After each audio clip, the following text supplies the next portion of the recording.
Sponsor of this episode is Love by Stella. Hi there, guys and gals. I'm super excited about our sponsor because they make such cool crochet items and decorations that you are just not going to be able to live without. Got a new baby that's on their way into your family? Then check out this baby bonnet and booty set. How about this cool baby cocoon with hat and mittens? And for you new parents out there, how about a crochet sleepyhead? Just sleep with a sleepyhead for a few nights and lightly spritz it with your deodorant, perfume, or body spray so your baby will fall asleep faster and stay asleep longer with your smell. How about a Baby Yoda for your child or grandkids? Or even a Scooby-Doo dog for your child's forever home? And with winter on its way, Love by Stella also makes a cornucopia of blankets. And you know what? That's not all. Love by Stella also does custom designs. Take this kid's drawing, for example, that he did at school one day, for instance. Love by Stella made it into a full-sized best friend. Wreaths, coasters, beanies, dish scrubbies. Love by Stella does it all. Even custom unicorn pieces I can't show you on YouTube. Love by Stella even sent me this super warm beanie for my Chrome Dome, as well as this awesome Knight's Helmet beanie with movable face mask for super cold and windy days, or just some extra cosplay for your next D&D session. And it's all super easy to order. Just go to Facebook and search Love by Stella and scroll down to see all the different items she has to offer. You can even ask her a direct question through the messenger function or even send her an email message directly. They're quick to respond and they take pride in each and every one of their handmade products. And now, back to the episode. Hey everybody, this is Unlike Dragoon 91 here with Canopy Gaming, and this will be session 25 of The Lost Mines of Phandelver with a homebrew twist. Couple of things here. We are level 6, and so yeah, we'll have everybody go ahead and roll, and they can give us a Agent brief Taco overview 1112. as... Let's go, boys, session 25. Yeah, thanks, Taco. I'm going to go ahead and turn that off for the session. What do you do? The text-to-speech, I just force a habit. I usually turn it on, so don't want us to be interrupted for this concentration session. Not to be confused with any type of camps. Oh, so. Yeah. Oh, jeez. But it's summertime. It's time for summer camp. Yeah. It would be a guess. Oh my god. Oh, JD, I love you just a little bit more now. Alrighty, got Astrid has a 1. Minnow's got a 18. Astrid No, rolled again. so that was from 413, so that was before. Gotcha. Yep. Gotcha, my bad. What are we rolling? We're going to go ahead and roll to find out who is the loser, who has to tell us what happened last session. And it's it's been like, what, 2 months? 2 months? Something like that at this point? Years? And can we just say that none of us remember Okay. All right. collectively? I don't remember anything. I mean, I know that Graham pissed off a few gods. Right. All right. Yep. I'll go and fill everybody in here then. We'll go around the table here. We have Miss Calypso, who plays Calypso. Hello. We have Graham Cracker Gamer, who plays Herbert the Pervert. I'm here. We have JD. Serve. Right. We have JD, who plays Minnow. Hello. And we have Miss Violet, who plays Astrid Windsong. Hello. Awesome. All right, and I'm your DM, of course. So we'll go ahead and get started here. Hey, you know what? The quote-unquote dum-dum mister. Yep, that's me. Yeah. I'm the dum-dum. Her name is Astrid Windsong. Yeah. If you say it really fast, and if you've had something to drink, you could just say Astroglide. No, that's too close to taco. Not really the same thing. Yeah, no. Well, no. It sounds like something Taco would use. Yeah. Let's... Yeah. Yeah. Oh, my goodness. Alrighty. So just to give a brief summary as to what happened last time, you guys decided to depart from Phandalin Things. and go on the Old Owlwell adventure to go ahead and complete that quest.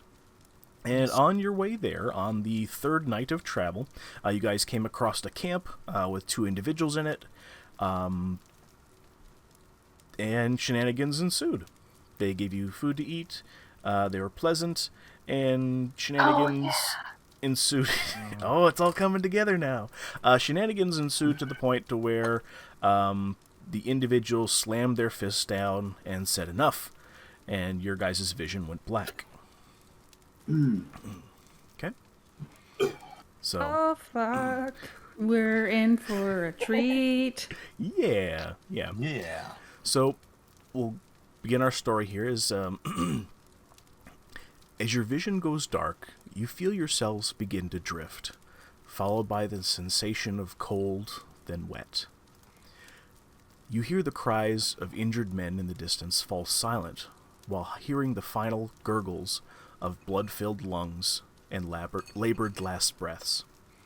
And as your eyes open, you find yourselves on an open battlefield, where you see a forested tree line that encircles a grassy plain about a mile across, with a gargantuan tower in the center surrounded by a moat. Overhead, the sky is gray with clouds that continue to spit out rain, soaking the ground of the field, which has become a piled graveyard of bodies and debris of battle. Cries of pain and the clashing of swords cut through the pitter-patter of raindrops and thunder, but none of the remaining fighters pay notice to the weather, as they're too intent on their mission. The smell of death lingers in the air, mixing with the scent of blood and swords. The grass that has been trampled by thousands of feet, and even some of the trees that once stood tall on the forested tree line are now smashed to kindling and smoldering embers. Amongst the piles of bodies, you spot the familiar faces of your companions, lifeless and dead. And you hear a large, deep voice above and behind you say, "This is the fate, and the fate of all the planes of existence, should you fail to stop Narek in time."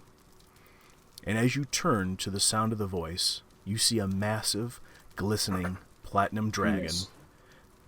A giant platinum penis. You heard it here. Giant penis. No, you see a massive, glistening platinum dragon towering over you. The dragon then turns to Herbert specifically and says, "And as for you, fate has other plans should you continue your evil actions without atonement." And as the mound of... Yep, right. And as the mound of bodies behind you shimmers and swirls like smoke to reveal Herbert heroically standing atop the mound of flesh of his mangled companions, joyfully crackling, not of his own voice, but of a female voice. Ooh. You hear the deep voice again say, "This will be your last chance, Herbert. Prove yourself through good, wholesome actions, or accept your chosen path." This is like a Christmas Carol. Yeah. Your vision then turns to Herbert in this scene.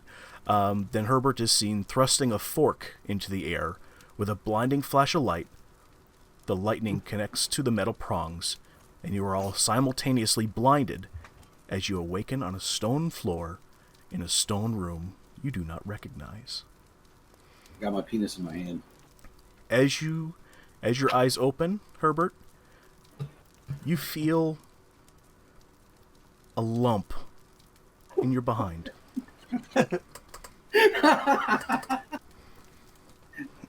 Wasn't me. You find yourself in a gargantuan room with solid stone pillars. Everything is very well put together. It's very old. Very old. What do the pillars look like? The pillars are of a solid, pristine stone that's of a light ash gray, very closely put together, almost as if they need no mortar to stay together. It's very sturdy, of those pillars holding up the room, and before you is a clattering of bones that rise out of a chair. Ooh. That cackles, and then the individual's eyes glow with fire and says, "You don't belong here. Get out of my room. You don't belong here. Get out! Get out! Get out!" And we're going to go ahead and roll initiative. My daughter says it all the time to my son, just like that. It's true. Okay. He's not like how he goes, okay? Just wait till she's a teenager. I rolled a 15. Okay. Let me get these down here real quick. We got Astrid's got a 17. We got Herbert. I forgot to click on the initiative, so it's 17 plus 4. Oh, yeah, me too. What do I have? Oh, okay. So 17 plus 4 for you, Astrid? Yep. Okay.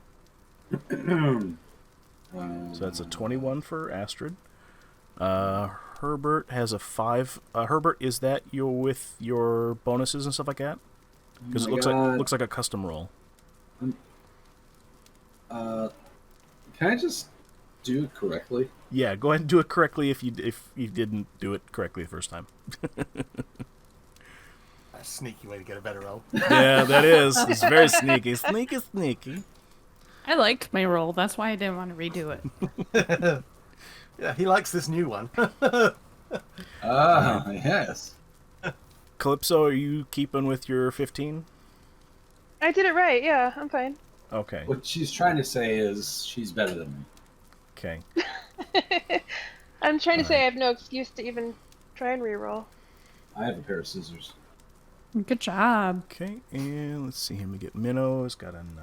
All right. So Astrid is gonna go first. What did she roll? She got a 21. Whoa. Herbert the pervert will go second with a 19.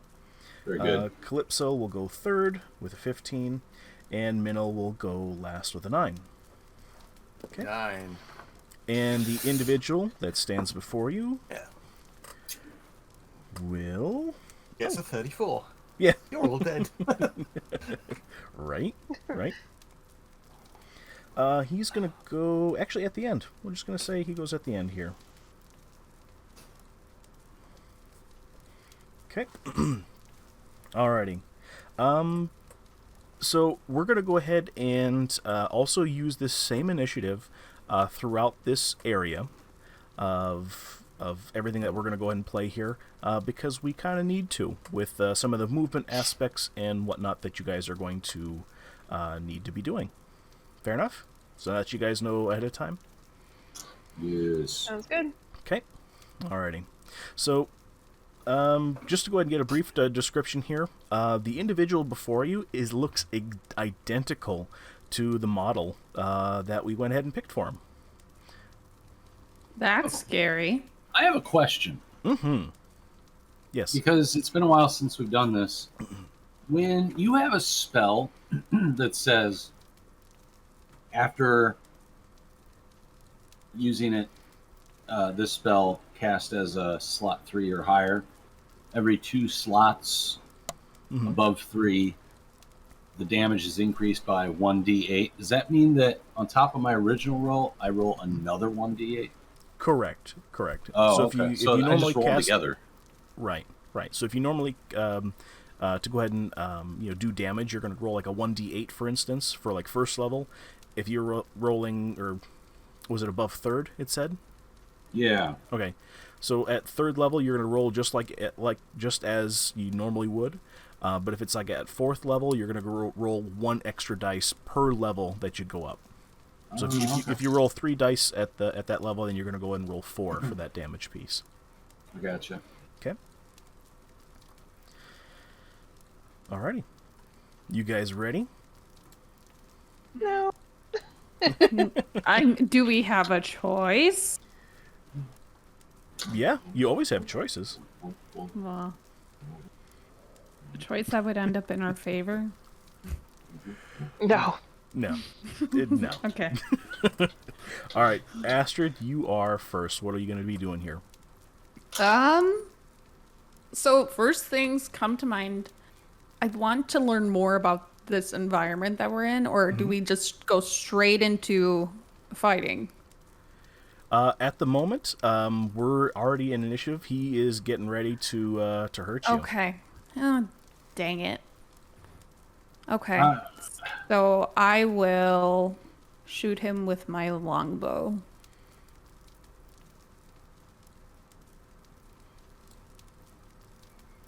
Okay, longbow. We also have the log up for anybody who wants to go ahead and see what the rolls do. Okay, So 28. that'll hit. Cool. And 12 damage. Okay. All right. He is still standing. Well, I we kind of will- figured that. I'm also going to need to ask everybody for this entire encounter and everything past this to go ahead and tell me, if you can, what type of damage that we're doing, and if you're doing it with a magical weapon or not. Ooh. Oh, jeez. So this is piercing damage, and it is not magical. Okay. It heals him then. Oh, fuck! Decisions were made. So, Violet, when you go ahead and fire your arrow at this creature, at this entity, it hits, but just sticks into what's left of his rotting flesh and doesn't appear to faze him in the slightest. Okay, cool. 10 out of 10. Don't do what I do, guys. And I communicate that to them before the end of my turn. Okay. Alrighty. Herbert, you're up, sir. If we didn't mention it already from the Dungeons and Dragons Discord, you guys need to bring your A game to I don't have this an A fight. game. How do I know if I brought a game. Yeah. does the spectral weapon do magical damage? What is it? What does the spell do again? You create a spectral weapon within range that lasts for the duration until you cast the spell again. When you cast the spell, you can make a melee spell attack against a creature Okay. within 5 feet. Okay. Does it say what type of damage it does? On a hit, the target takes force damage equal to 1d8 plus your spellcasting ability modifier. Okay, I would say because it is a magical type of summoning that you're doing, because it's not like a natural blade, that it's magical in nature, that it would apply well. Good. Okay. So when it says, when you cast this spell using a spell slot of 3rd level or higher, the damage increases by 1d8 for every 2 slot levels above 2nd. It's in 3rd right now, which means I still keep the base damage. I don't add to it yet, right? So it says It's only- everything from 3rd level or higher, or 2nd level or higher? It says if you when you cast this spell using a spell slot of 3rd level or higher, the damage increases by 1d8 for every 2 slot levels above 2nd. Okay, so it sounds like you're going to need to cast that at 5th level to get an extra dice on the damage then. That's what I was thinking too. I want to confirm. All right. Yep, that sounds about right. So I'm going to do a couple things here to this little guy. I'm going to point my finger at him. And no, I'm not going to point my finger. I'm going to point my 2 fingers, my index finger and my middle finger. I'm going to stick them up in the air like I'm going to say, up yours. And I'm going to say, up your bum with a rubber rum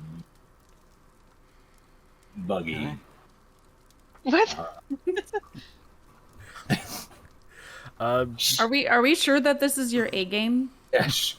I'm gonna turn that right. I'm gonna go. I'm gonna silently go. guys, I'm trying to confuse them here.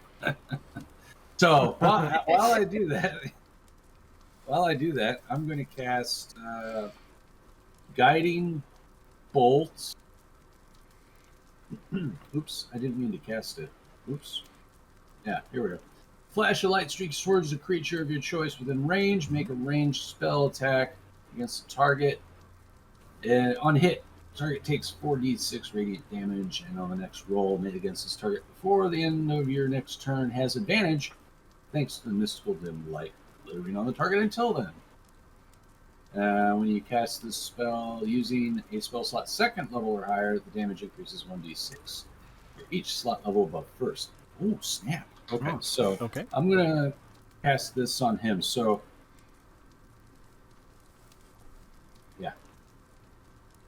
Let's see. Remind me again. I gotta roll my wisdom against him. Okay.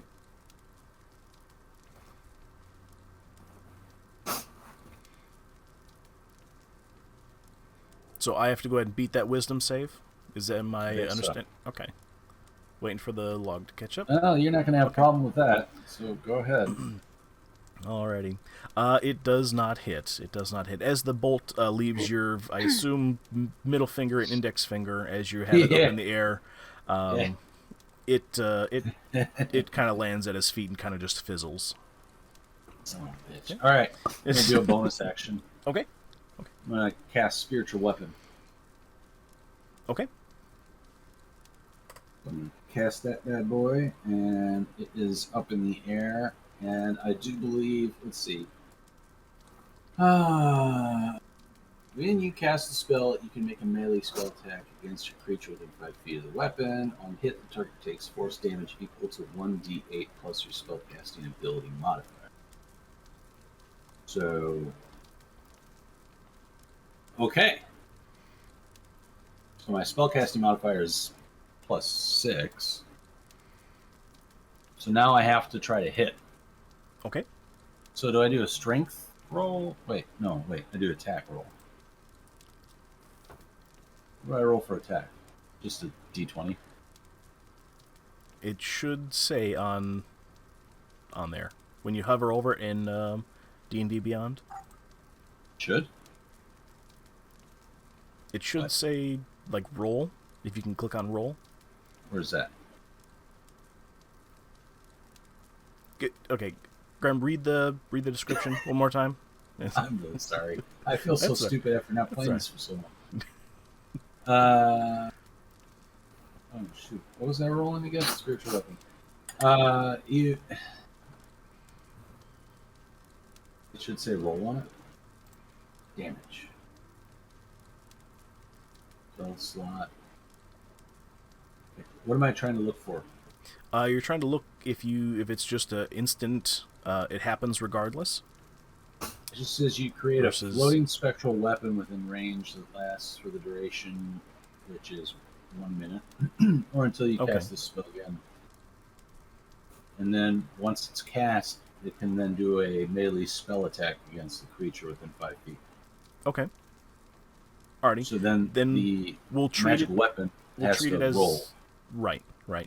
So the variables that we'll pay attention to here is that you're probably going to need some movement speed because you got to be within 5 feet, and we'll have you go ahead and use it just like you would normally with your Warhammer.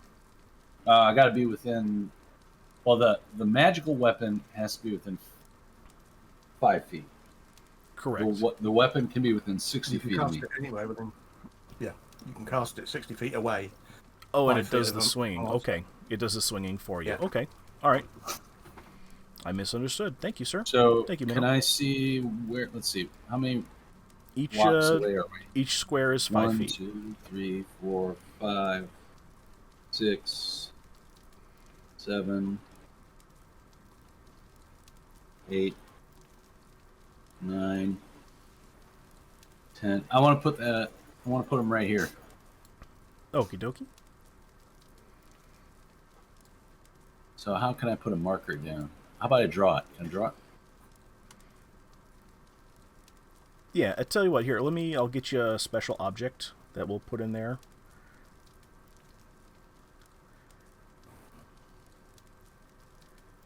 And give me a second here. We'll get something that's just as long as you promise me not to fiddle with it.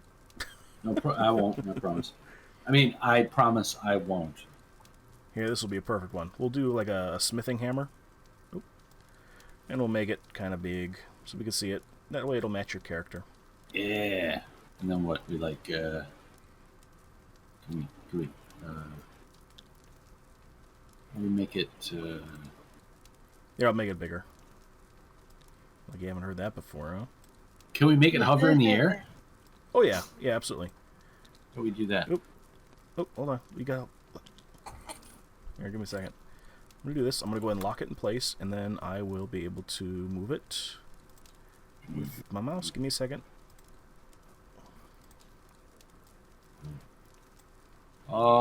Yeah. You wanted it to be right here, yeah? Yeah, that'll work. Okay. That'll do, pig. That'll do. This dude's on 4 squares at the same time. Does he count as being on 4 at the same time? I don't think you thought about that when you put him down. Yeah, I didn't think about that. Yes. So we'll say yes. He's got a huge hitbox. Nice. Come on, everybody, hit my box. I haven't hit a box in a long time. So then it sounds like, according to the spell, that the hammer has an action immediately after I cast it. Am I right? Sounds like it. Okay. I think so. So then, Yeah, no, since we're doing melee damage, but it's magical melee damage, Mm-hmm. do I use that? What am I using to roll? Just a d20, or do I roll wisdom? No, I don't roll wisdom. I just roll a d20 to see if I can land a hit, right? Correct. And then add any type of modifiers that you need to add to it.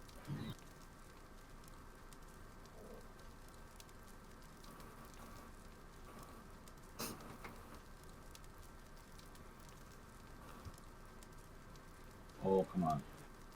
Let's see. Let's see if there's any modifiers to the hit.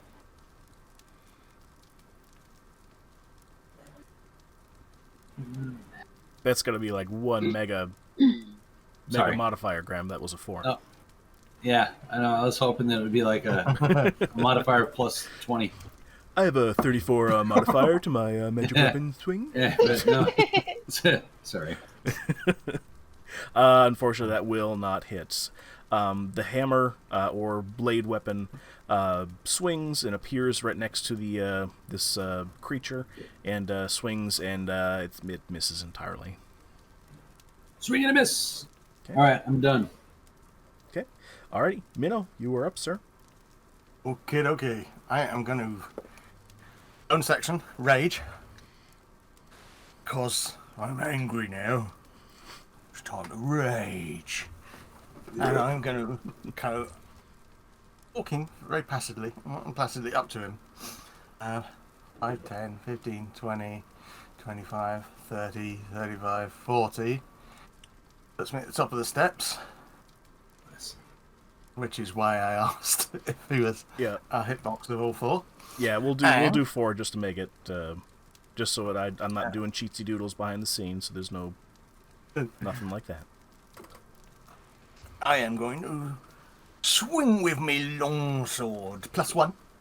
Okay. Magical sword. Does a 27 hit. Machi, that does hit. Awesome. Because I am going to do some feeble damage of... it's 11 as the dice, but I also get bonuses on it because I'm raging. Yeah, I remember you get like all kinds of different extra damage bonuses, don't you? I get... you gain advantages on strength checks and saving throws. No. +2 to melee damage with strength weapons, so that 11 is a 13. Okay. Resistance to damage, yeah, forget that. I should have done relentless attack, but never mind. I also get the opportunity of doing a divine fury, 1d6 +3, which is a 4. Okay. And it is going to be because I get a choice of radiant or necrotic, and it's going to be radiant damage. Okie dokie. So 4 radiant and Okay. 13 physical. Magic. All of it's magic. So 13, yeah, all of it is magic. So from the longsword, that alone comes to 13. Is that correct? Yes. Okay. And a radiant of 4. And that is radiant damage. Just to clarify, correct? It is. Wonderful. It is radiant.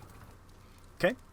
Alrighty. As you go ahead and swing the this individual, it definitely feels that blow just as the magic-y righteousness kicks in, and that seems to sear. That really seems to hurt like a lot. It's very divine. It's very amazing. Good stuff. I'd like to just take a second here, and for folks listening and who don't understand what placidly means, It's calm, peaceful, quiet. Yes.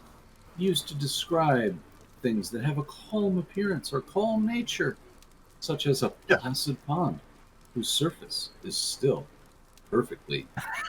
Did you have to look it up or something? No, maybe. I don't know. He's probably got like a word of the day calendar on his desk, and he's like, "Hey, forgot to flip a page." I said placid, not flaccid. It's the word of the month. Okay, all right. But yeah, I just thought it was funny because I raged and then just calmly walked up to him. I just thought it was funny. That's flavor. It is funny. It's so funny. I felt it with the bulge in my pants. It's in my butt. Minnow is very huge, but he's very light on his feet. He'd make a good dancer. Do I really have a bulge in my butt? Yes. Yep. You do have a bulge in your butt that you could feel. Is it like a tail, or is it like a I thing don't that know. can be removed? He really hasn't Can it not be investigated in it, it? actually. Yes. All right. Okay. I'll check it out after. We got more pressing. Yeah. No first pun things intended. first. Just so you know, I will not check your butt, Graham. I'll have JD I do will. it. Yeah, I will. Fair. Alrighty, is that everything for you, Minnow? Yes, it is. Alrighty. Calypso, you are up. I have no idea what to do. I don't have this kind of magic. Attack. I'm going to cast Hunter's Mark. Uh-huh. And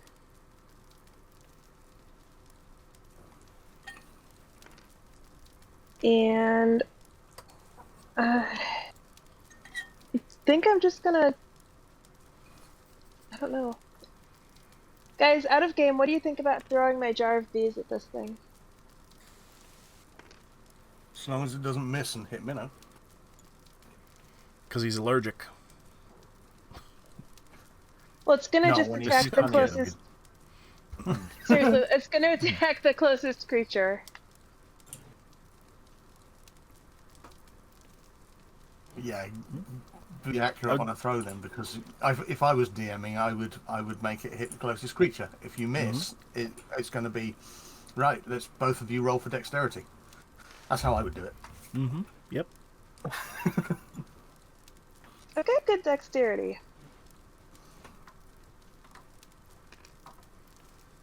My only other option is an arrow. Magical bow. I don't have a magical bow. Well, Any other magical. magic-y things that you got? I've got my belt defender's dial. Nothing else. Okay.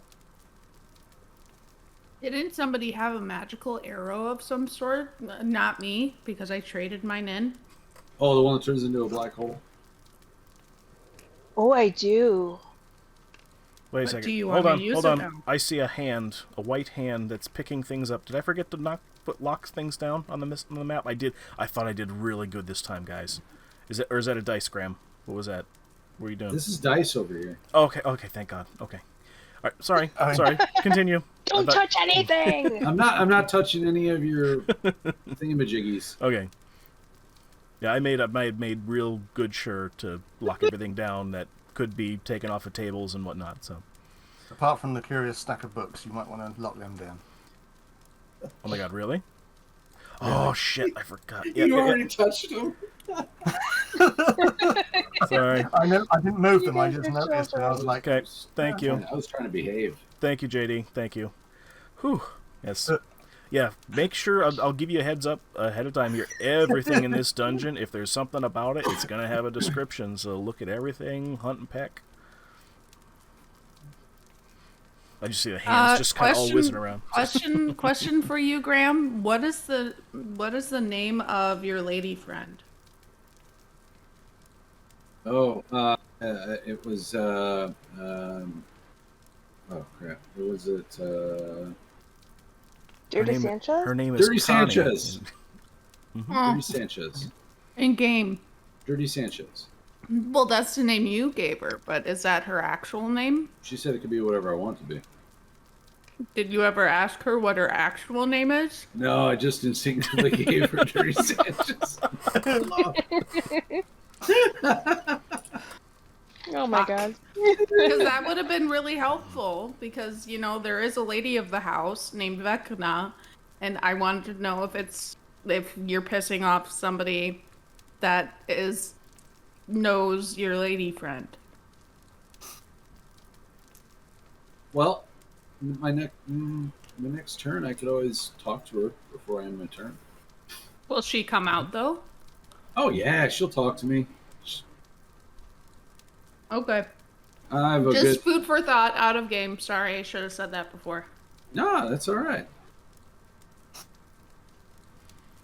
Okay, Calypso. All right, so I think I'm gonna fire my magical black hole arrow, unless anybody objects. Black hole. This is arrow. just, do we know, or is it something that we want to save?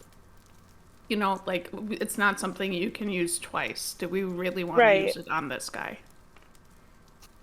I don't know. I don't Just know the what else first to do.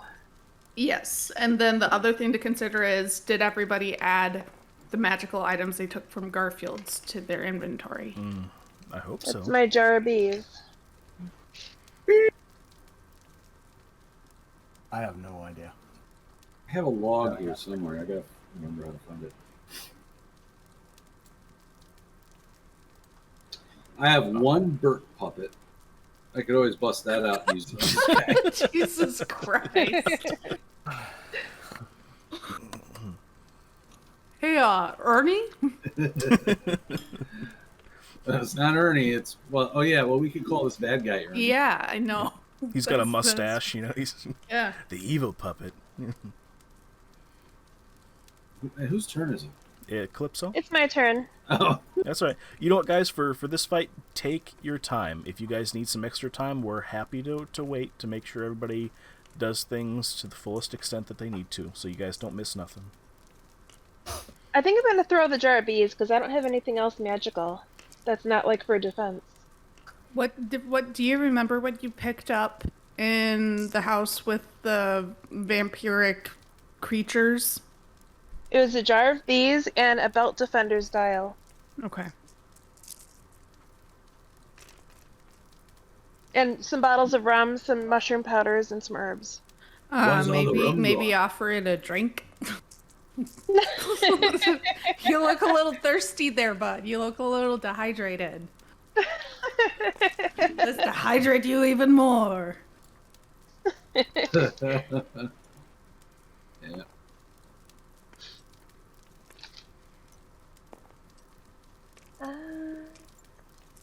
Look at Dragoon getting all the cinematic shots. Yeah.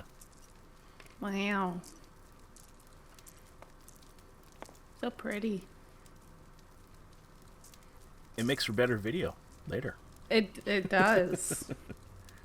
And then there's me, who's just like, "Mer, mer, mer, mer. I'm playing with things. Why do they look like? Oh, it's a tiny pick image. I was like, why is there a sad person? Why is that a sad person? If it's the dice tray, it's more than likely Yeah. it didn't. Tiny load in. pick. Yep, Yeah. Yep. So it looks like Pac-Man, but very upsetty. Mm-hmm.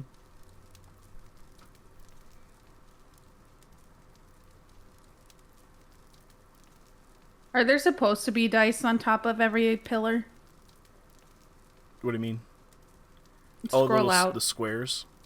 No. Someone's been playing. And then there's also dice over here. Over Oh, here. I see. But they, Over here. they weren't there originally.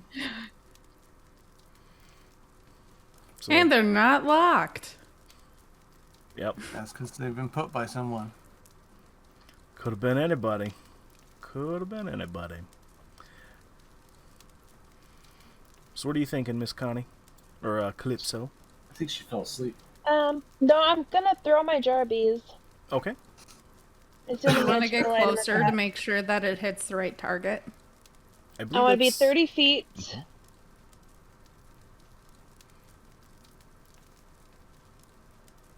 Graham, can you put me 30 feet away from the target? Oh, yeah. Yeah, I forgot you can't do it yourself.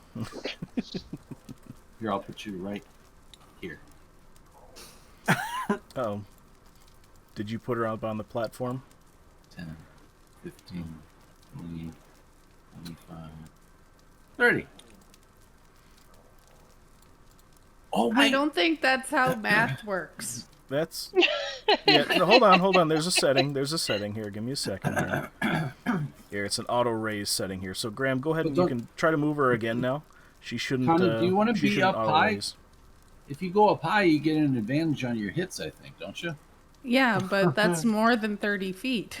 Oh. There you go. I took the auto-raise feature off of her miniature, so... You're not tall anymore. Yeah, we're not tall no more. Okay.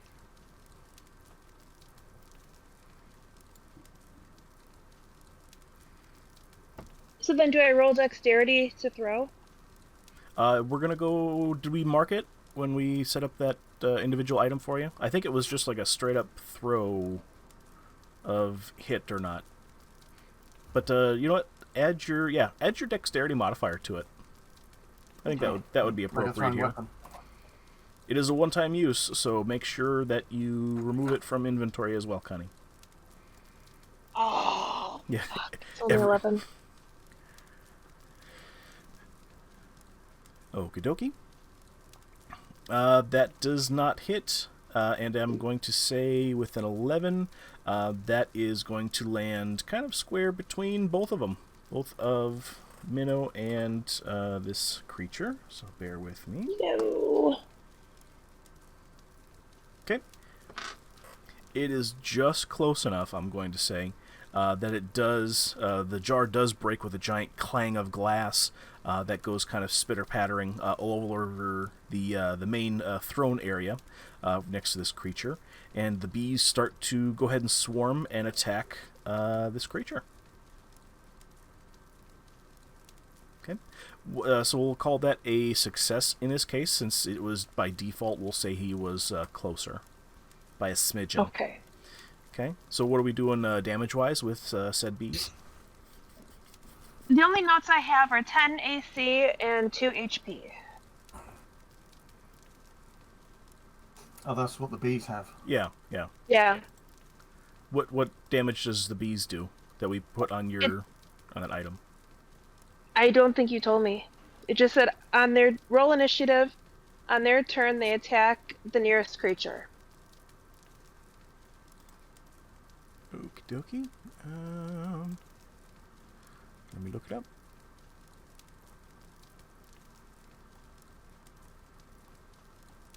I'm just scrolling back in the D&D section here when we started putting in items and stuff like that in there so everybody could copy and paste. It's all bees.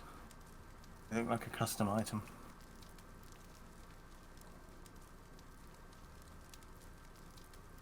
Bear tooth, helmet, projected thought.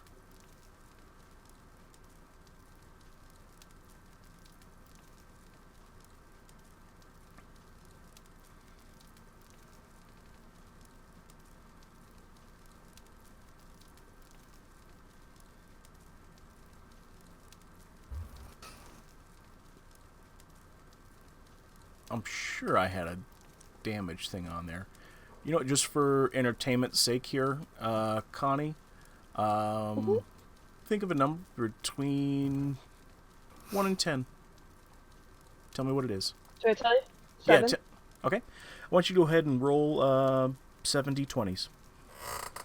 Ooh. Oof. 1, Okay. 2, 3, 4, 5, 6, and 7. Let me get some coffee. Okay. Alrighty. So we got 7 of those. Let's go ahead and... Connie, could you add those up for me? and tell me what that number is. Yes. Let's see here. Thank you, JD.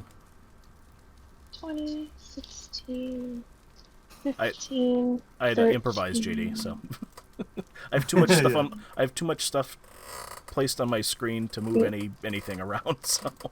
Oh, I know. I know.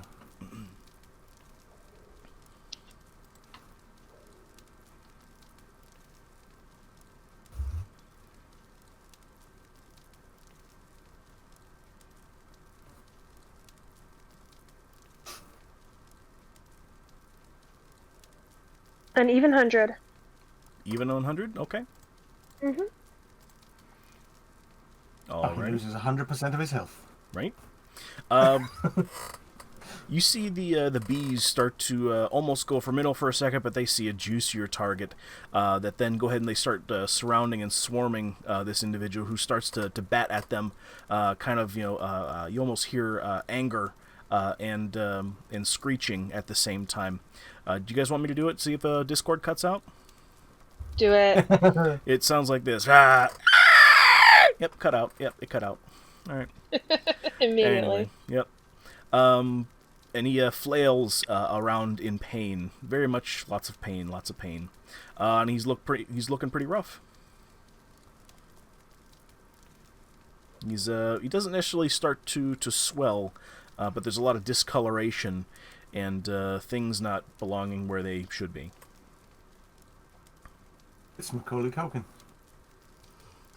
Yeah, just like Macaulay Culkin. My God. Oh my goodness. Alrighty. Alright, is that everything for you, Connie? That's it. Alrighty, it is their turn.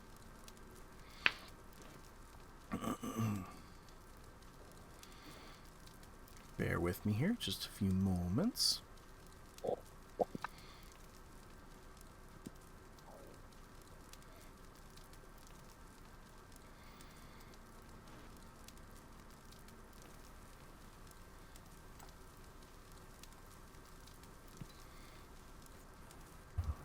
sorry, I'm going through tabs here. One second. We've all had moments like that. Right?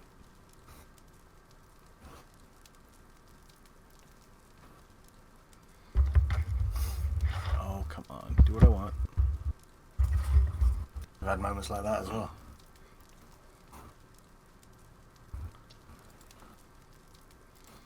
Open a new tab, thank you. Here we go.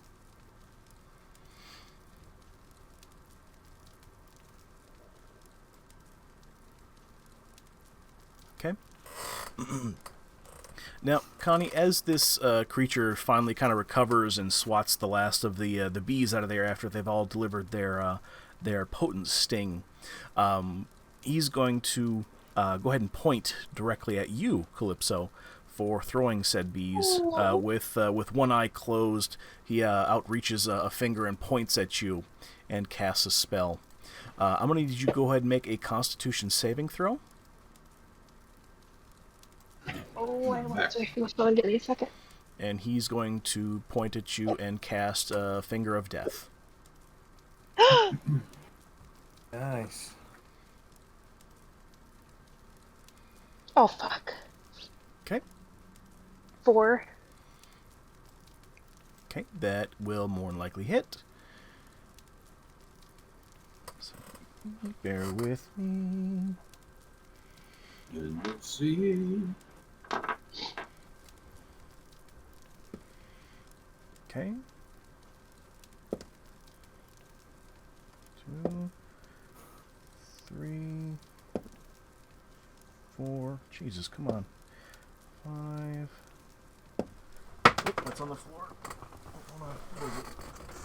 No cheatsy doodles. I'm gonna read that bitch on the floor. Give me a second. Oh shit, that's a 0. All right, damn it. No cheatsy Floor dice doodles. with our natural 20s. Right? And another 0. Damn it. I'm rolling turds too, you guys. Tell you what. Why are you rolling in turds? I'm rolling Reasons, turds. I was hoping for higher numbers. I think all of us were. Oh my All god, right. Dragoon, I just thought of something. We should have you sing from Willy Wonka, The Land of Pure Imagination, but it's like an overview of every single session. Oh my god. Wouldn't that be beautiful? Come That would be beautiful. with me, and you'll see in a world of pure hell. With Yeah. Herbert the pervert sticking things in his Booty. buttocks.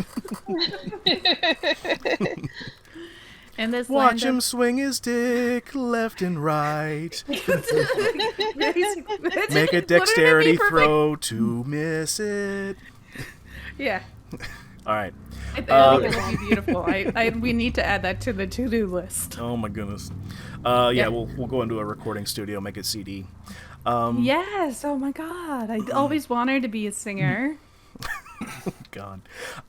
Calypso, I want you to go ahead and take 15 plus 30 is going to be a total of 45 Jesus Christ. necrotic damage. Oh. I'm dead. I only have 42 hit points. Okay, you're not dead. You're not. I know, You're I'm not, you're not saving outright throws. killed. You're not outright killed, but you're definitely That's unconscious. Yep. I believe the rule set is if it's. I think it's double your overall health point pool. Then it goes to immediate death. But in this case here, since it's just smidgen past your point, that it would just be unconscious. Okay. Okay, so we'll have you go ahead and we'll at your next turn here we'll start on death saving throws unless somebody comes over and helps you. I don't... Potion. Remind me how that works. Okay, for death saving throws, just as a reminder for everybody, is upon each one of your turns you're going to go ahead and roll a d20, and I believe if it is over 10, then that is a successful death saving throw. If it's a 20. I believe it counts as 2 successful saving throws. If you roll a 1, it counts as 2 failed saving throws. Unsuccessful? Yeah. Yep. And if you roll 3 bad failed saves, your character dies. Okay. But upon a successful save, I believe that brings you back to, I think it's like 0 HP and stable. It's either 0 or 1. I'd have to look it up specifically. I think isn't 1 stable? It's 0 and stable, Yep. but if you roll a nat 20, you get to 1 and stable. Yep. Ah, Yep. got it. Nat 20 is instant revive. You know, JD, I love you and your brain because you're like my Yes. Ask Jeeves of all these rules that I have rattling around in my brain on top of all the other garbage I gotta remember. I tell you what. It's because he's English. Yes. That's right. We I have a still have butler no in the idea what library. I'm doing. Oh my god. Alrighty. So, Can Calypso, we give you are... a monocle? Yes. I have a monocle. Well, yeah, but a better monocle that has rhinestones. I have it on. But I have one. It comes with being English. Every citizen born with a monocle. Upon their It's a birth. monocle. Everyone has a monocle bestowed upon them. The Labor and Delivery Department has them readily available in like a box. Yeah. In the It's like maternity instead of the ward. little hats, you get a top hat and a monocle. Yeah. In the maternity And a ward cup in of the tea. hospital, there's a butler. There's a butler Oh, stands yeah. there with a cup of tea and a monocle ready for the child. Yes. Don't forget the hat. Welcome to the world. Here is your Britishness. Oh my goodness gracious. Instead of like a knighthood, they get the monocle and a little sash. You've been monocled, sir and madam. So yeah. Who's been death worded? Me. Okay. Yep. So Connie's currently unconscious at the moment, or Calypso's currently unconscious. Okay. Okay. The lich, or pardon me, the creature is going to take an additional action. Of course he will, because he's a bastard. Okay. Bear with me. Okay. Cool. Alrighty. You see him kind of mouth some words underneath his breath, and he looks a little bit stronger. Just a wee bit. After casting that invigorated himself. Finger of Death. Okay. Oh, he sucked the life out of you. You suck the life out Yeah, of it's necrotic Connie damage. of necrotic damage. Okay, He but can that suck will. whatever's coming out of my butt. The little sucker. Yep. Yeah. Alrighty, but that will be his turn there. Astrid, you're up. Question. Mm-hmm. So, with my bright sword of moths, That is radiant. yeah, I'm trying. I think I'll just have to try it. But it's not a one-use item, is it? No, it's not. That sucker is built sturdy as a brick shit house on steroids. Yay! Okay, 5, 10. Not a brick shit house. It's 15, 20, 25, 30. I think I'm 30. Oh, I'm not close enough, but I will take it. Go ahead. I was gonna draw it because then sunlight, it draws sun out. Yep. Does it do that indoors? Yep. Okay, so I Magic. do that until I'm closer. Okay. So right now you're just drawing the sword. Yes, getting and closer? readying it for next time. Yes. Okay. Alrighty. And just a heads up, out of game, I might have to leave. Mom might be going into the hospital. Understood. Okay. Thank you. Okay. Anything else then, Astrid? Nope, that was it. Okay. Herbert, you're up. Okay. So Calypso is on the floor. There.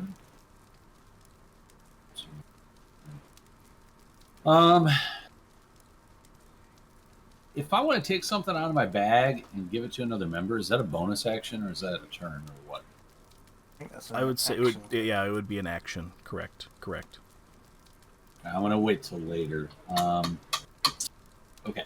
So Throws a dick at Minnow. You know, just, here. Well, I have 4 of them, and I was thinking I might throw one of them at Calypso. Oh my goodness. I really was. I was considering it. I was like, but if it's going to be an action, it's not worth it. I was like, this is what you get. Oh my god. There's a dick move, gets a dick. Okay.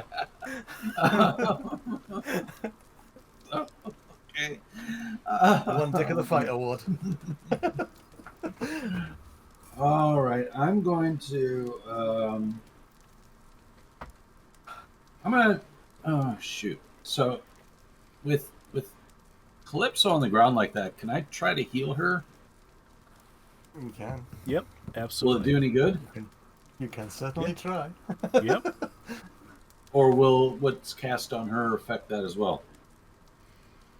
I believe you can go ahead and stabilize her with 1 HP, or I believe if you let's see here.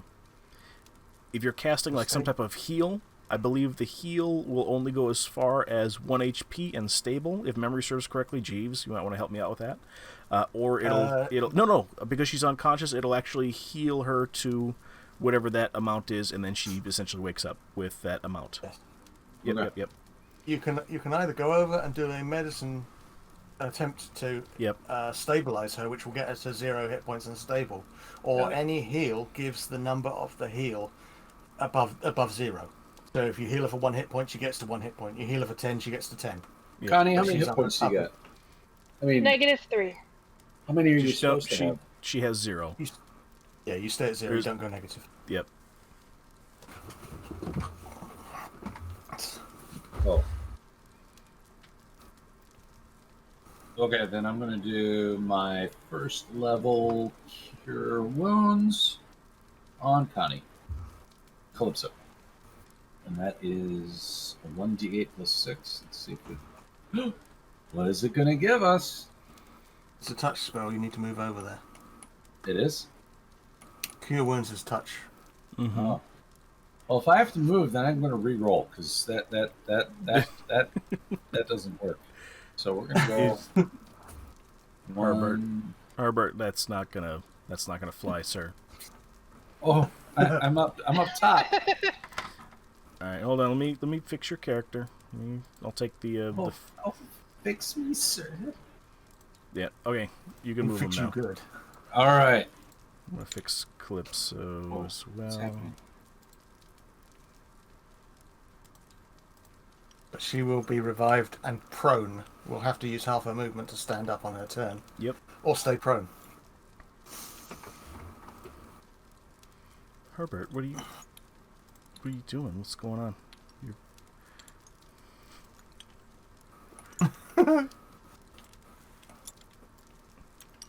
Why don't you tell me what you want to do? You look like a little kid just slamming a toy against the floor. You're like, nah. Help me help you. Okay. We'll say that you're close enough once we got everybody repositioned and stuff like that. We'll say you're close enough to touch. So with my cure wounds, it was plus 9 HP, so that should bring her to 0. She's stable. That should actually bring her to 9, if memory serves correctly. Oh. Yeah. Isn't she -3 though? So Nope, there's no such No. thing as negative health. She's basically at 0, regardless as to whether or not it actually dipped her health like that. So she would just Okay. go to 0. The only implication being is that if in the rule book of D&D, if the damage done is double what your max hit point is, it would then go to like instant death of a character. But because Alright. it didn't, there's no negative or anything like that in any way, shape, or form. So that doesn't apply. The negative doesn't apply. She's at 0. You healed her. She's at 9.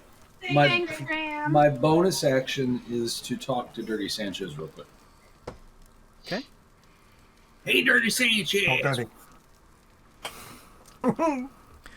In your mind, you don't hear anything. Dirty Sanchez, you whore! I know you're in there.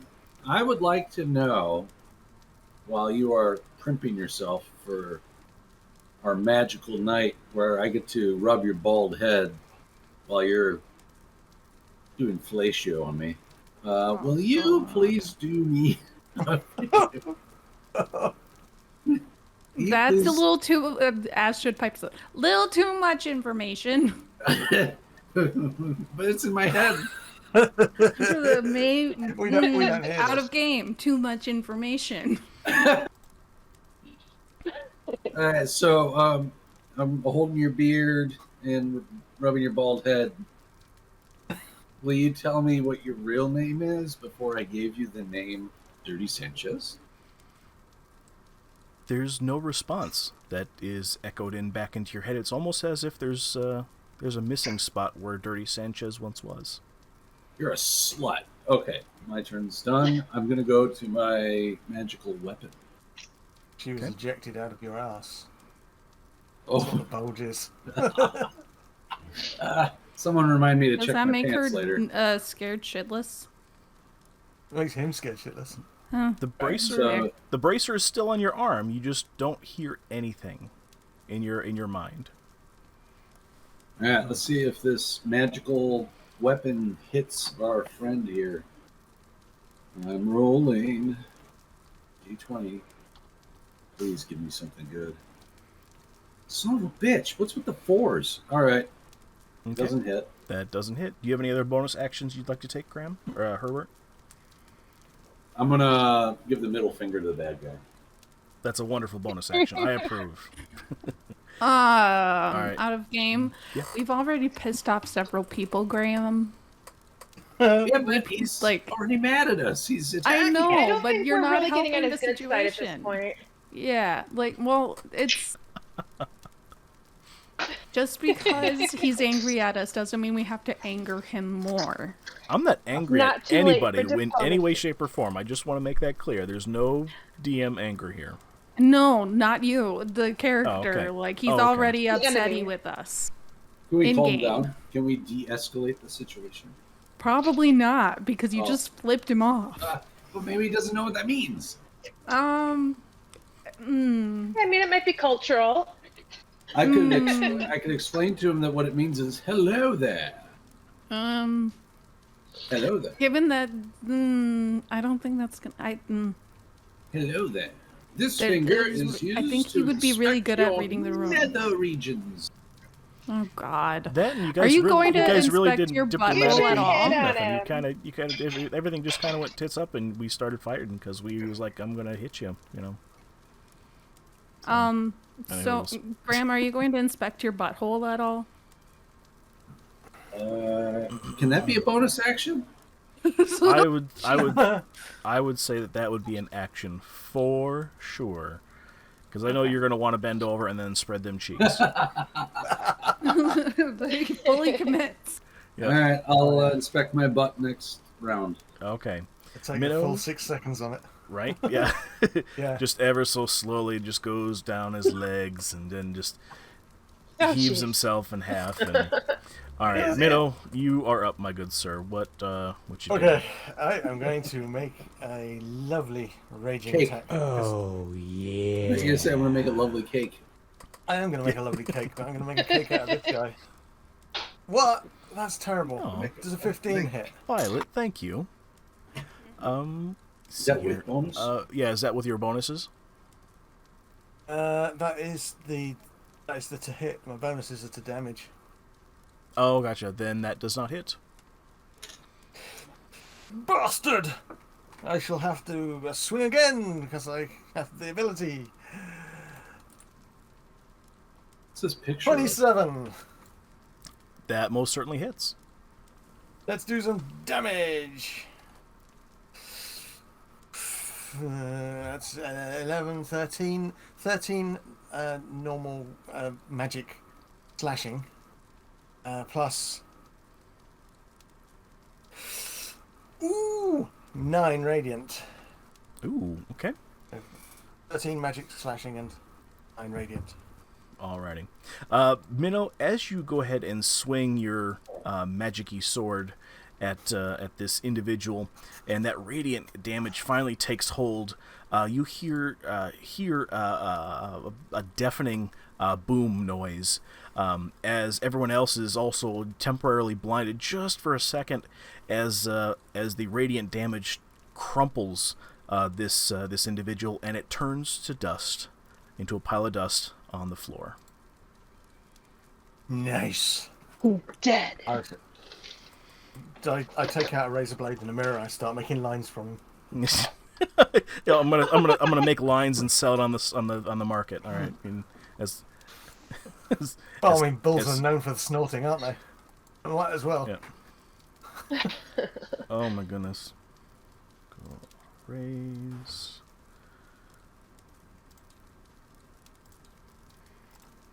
Okay, we'll see if we can. We'll just say he's on the floor. Let me rotate him. Give me a second so we could do. Doing backflips. Right. Doop. There we go. Oh, Ah! damn it. He's like, no, I'm not staying down for you. Weebles. Yeah, weeble wobble, buddy. Don't fall down here. There we go. I gotta lock him first here. Goodness gracious. Nope, I don't want that. I want... Just lower him through the ground until he's just the head. Okay, that'll work. Thank you, JD. Oh, now I can't get a fix on him. Come on, you piece of I shit. know that feeling. My name is Violet. Nope, that's not it. Oh my god, I can't select him. Alright, Theater of the Mind, I can't move this guy no more. For whatever reason, I can't select him as a character. He's dead. He turns to So he's- stone. Yep. Alrighty. That is the end of him for the moment, and you guys are out of combat. All right. I want to inspect my How's butt. your butt? Yeah, I go over and grab his butt. Over. Wait. In here. I'm gonna go on top. There you go. Look at my butt. I clasp his pants either side of his thighs and yank him down. Oh gosh. Jeez. So who has to roll investigation here? Can we both roll investigation? investigating? Anybody I think can it should be investigate Minnow. your sphincter, I'm gonna roll investigation to see if I could actually as long as they're willing. look into my butt. I'm gonna. Oh yeah, I'm Is that definitely gonna acrobatics? investigate that. Okay. That would acrobatics. If you can convince me how that would be acrobatics, I'll Because he's swing got with to it. bend and twist himself. I gotta bend backwards. and twist myself Bend okay. and to stick my snap. butt. Oh my goodness. As Minnow, oh my god. I go potholing in his behind. All right, I'm waiting for the check to come back here with Graham here. There, give me a second here, guys. Spelunking the bum. Okay. So so here's the way I kind of see this kind of playing out here is Graham goes up, or pardon me, Herbert goes up to the stairway of this throne, tries to do like a somersault in the air halfway. Everybody knows like halfway that he's totally gonna botch that and hurt himself in some way, shape, or form when he falls. And Minnow just catches him midair, upside down, where his butt is flayed open like a flower, and everybody can see what looks to be a small plug in Herbert's butt. It's mechanical in nature, I would say, with a 15. And you're able to see a number on that mechanical device that says. Give me a second. Hold me. The number says 81. There's 3 digits, but the first digit is 0, the second one is 8, and this third one is 1. Can we turn them up? Can we change the numbers? Nope. The numbers, they are actually behind a piece of what appears to be some type of like glass that's sitting there. It's very Guys, Punch it. Is it counting down? I punch it to break nope, the glass. oh my! Punch you on the ass. You're punching him in the butthole. Okay. All right, Minnow, go ahead. Minnow, go ahead and give me a strength check on that, Go would ahead you and please? do it. Punch me in the butt. A strength check or an unarmed strike? That's up to you, sir. However you want to go ahead and play that. This gives Unarmed strike, Colin Funds natural a meeting. 20 plus 8. Oh god. Oh my gosh! Oh my god. It's a critical. It's a critical plus 8 on top As- of 28. As you go ahead and slam your fist into his butthole on top of this glass sheathing, you not only hear a piece of it kind of crack, a piece of this kind of crack. Herbert, this hurts. Like, beyond all reason. Like, there's no reason why this hurts so much. The plug appears not to necessarily move, but you hear this crack noise. And over this, where you didn't see anything before on this piece of glass, you now see a kind of a symbol that is now kind of shining bright. That then kind of fades away ever so slightly, as if it's to go away. But you recognize this symbol as a platinum dragon head, almost like it embossed in the glass, protecting the rest of the mechanism. But you can definitely hear that there was a crack. That I know what that this occurred. is. I know what this is. This is like the bat signal, but it's for the dragon The form. butt signal. It's it's a butt signal. We just shine it up into the sky. Point my butt up. So, can we remove the butt plug? You could try. Okay, I'm going to do a strength check on the butt plug. Go down on it. Watch, you guys were rolling, fucking dog turds and 4s and stuff like that. He rolls another 20. Just watch. Just watch. It's going to be 13. What's up, buddy? I know we do. We will. With the 13, you as you go ahead and are able to go ahead and get some type of grip on this plug embedded into your butt, into your sphincter, it doesn't budge. You feel it kind of tug on your flesh, and it hurts. It hurts about 13 damage worth of damage on your butt. Hey, does anybody have detect magic or whatever, what can we use on this device to figure out what the heck it is? Have I been low-jacked? Is this a beacon? It's a tracking device? Oh, he says that my time's almost up. what if this is like a butt plug of death? And the 8-1 is like how many days I have? 81 days. 4 minutes. All right, I'm going to turn to everybody and tell everybody, listen, I have an idea. It was because of Violet. She spoke to me through her eyebrows and during that battle. And I said, we lost JD, by the way. Where'd he go? Uh-oh. It might have been a lag out. We'll give him a second. There's a stack of books over here that says Personal Diary of Arthendal, and the twisted creature that's attached to my body never told me the real name. And there's supposedly someone named Vecna that's supposed to be sitting there. Let's read this book. Okay. Okay. Do we Maybe need to it'll tell roll me about something my to find butt plug. anything in the book? Oh, I fell down. The butt plug. Okay. So, Oh no, the butt plug. It's broken.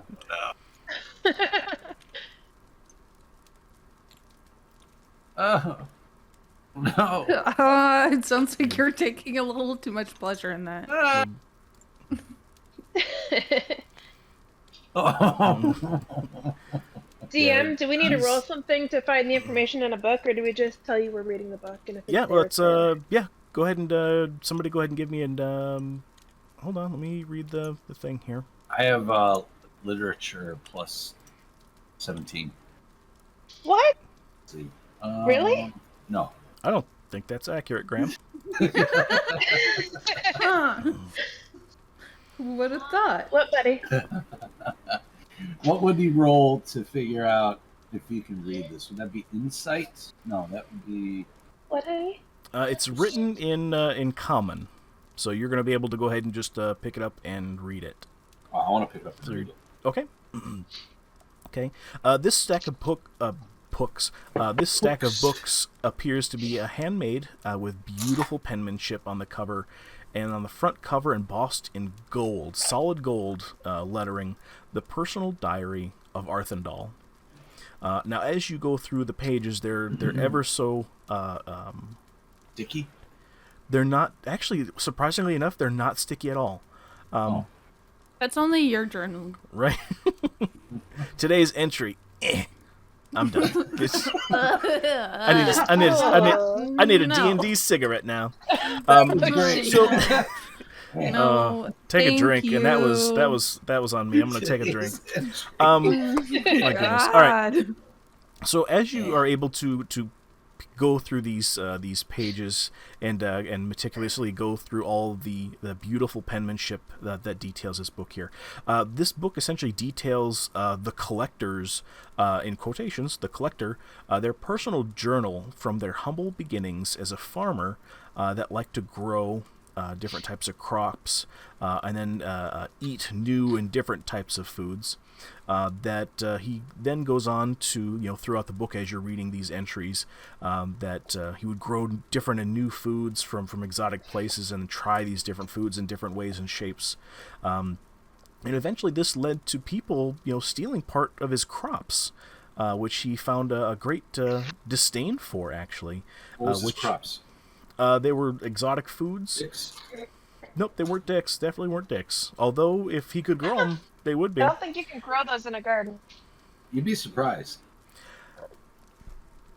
Anyway, people would essentially go ahead and steal his crops and stuff like that. So he, which in turn he started to set traps, and then through setting traps and people avoiding him, still stealing some of his prized crops and things that he wanted to go ahead and experience and eat, he would then go ahead and collect magic items to see if that would help, defend people from those would-be thieves. Which, through his frustrations and shortcomings on, new and evasive or innovative traps and innovative hiring of other guards and even, creatures for that matter, this escalated to him becoming a lich. This escalated to him becoming a lich, giving him the nickname the Collector, as he would... as he wanted to experience more of these foods and to perfect being alone and being able to grow all of these different crops and stuff like that, and that just kind of consumed him overall into the evil creature that he is today, or was today.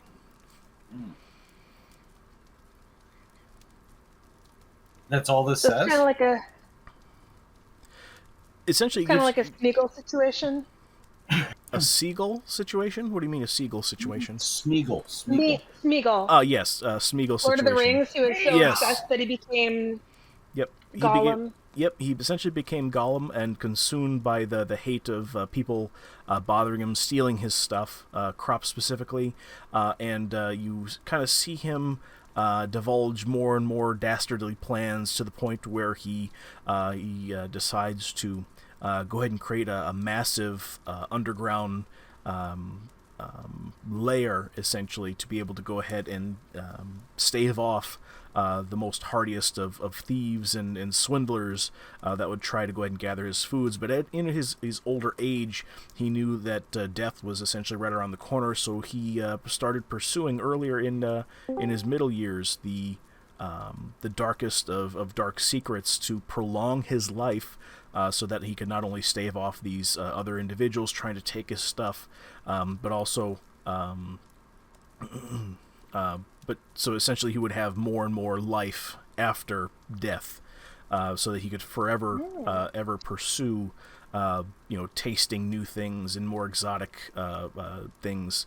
It also details him putting out deceptive like want ads, essentially, on in different towns, where he employed an entire legion of dwarves to go ahead and build this place to the pristine palace that it essentially is underground, at which point, once everything was finished, he went ahead and executed all of them in one fell swoop. There we go. Is there a table of contents or an index on the back of his journal? Sure. Can we search for Vecna? Absolutely. In the journal, you see underneath V as in Vecna. It's actually on the last page. TUVWXYZ. Yep, it's pretty close to the end there. Underneath Vecna, you see that Vecna was he ends up meeting this lady who he ends up falling in love with her because she always claims to be the keeper of secrets, and they essentially fall in love, and he kind of forces her hand in marriage as well, and divulges the ultimate secret of how to become a lich successfully and not become one of the other damned creatures for those who try to gain such evil and dark and locked away secrets of the plane. He eventually banishes her and locks her away, and essentially removes her soul from her body and locks that away specifically in a chest never to be opened by mortal hands. What about dwarf hands? Dwarves are mortal, honey. I know, but would he have a personal vendetta against dwarves? Because he killed all of them. There's a small cliff note in the further in the front of the books underneath D, underneath dwarves. He doesn't disdain them necessarily, but he finds them to be like really good workers that work for good good money, but doesn't really appreciate their beards. You find that the beards kind of conflict with his beard. He kind of wanted to be like the longest beard, but they always we're showing him up. So it's like one of those big clubs where they have who has the most majestic beard of all. Yeah. Some of them would make bird cages out of him. He's just he's just got a little bit of scruff and stuff like that. So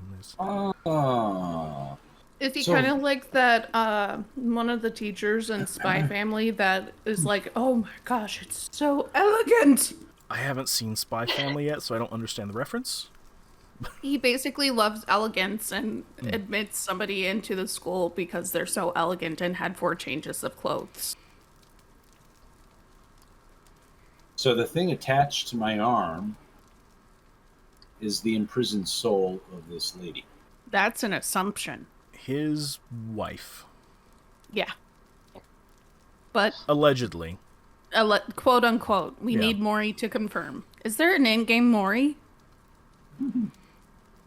You are the husband. Oh my goodness. Can we get Dirty Sanchez to pop out now that this guy's dead? There's still no voice from Dirty Sanchez. Oh, Not responsive at the moment. Guys, why do you think Dirty Sanchez isn't talking to me? Maybe you pissed her off. No, we've always been in love and stuff. The ball Maybe ask for help. Possibly- Maybe she, if you say that there's something up your butt and you need help, maybe she show up then. Dirty Sanchez, I got something up my butt and I need your help. If you show up, there might be some blood in it for you. Guys, I think we're possibly There's not still- in a regular realm. I think we might be in a magical realm. And I think that does anybody have detect magic? I could roll Arcana. Because I'm Okay. just wondering if we could detect if there's something magical about this place. I have Dispel Magic. I could detect prepare. traps. I can prepare for the future. Well, that'll be helpful in the future when we go exploring. I'll work on preparing the next one. I'm gonna roll Arcana. Or is there a magical map somewhere that tells us where the fuck we are? Sorry, language. Okay. You are not in the land of fuck. As welcome to the land of fuck. Like, I'm sorry, but there are no fucks It'd found. be so Try cool again if they do later. sound like that there. The way Dragoon just said it. Welcome to the land of Words. Connie, were you gonna roll Arcana? I'm trying to, but nothing's happening when I tap on it. So I'm just gonna roll a d20 and then add 2. Add your modifier to it. Okay, that works. That Yeah. works. Do it.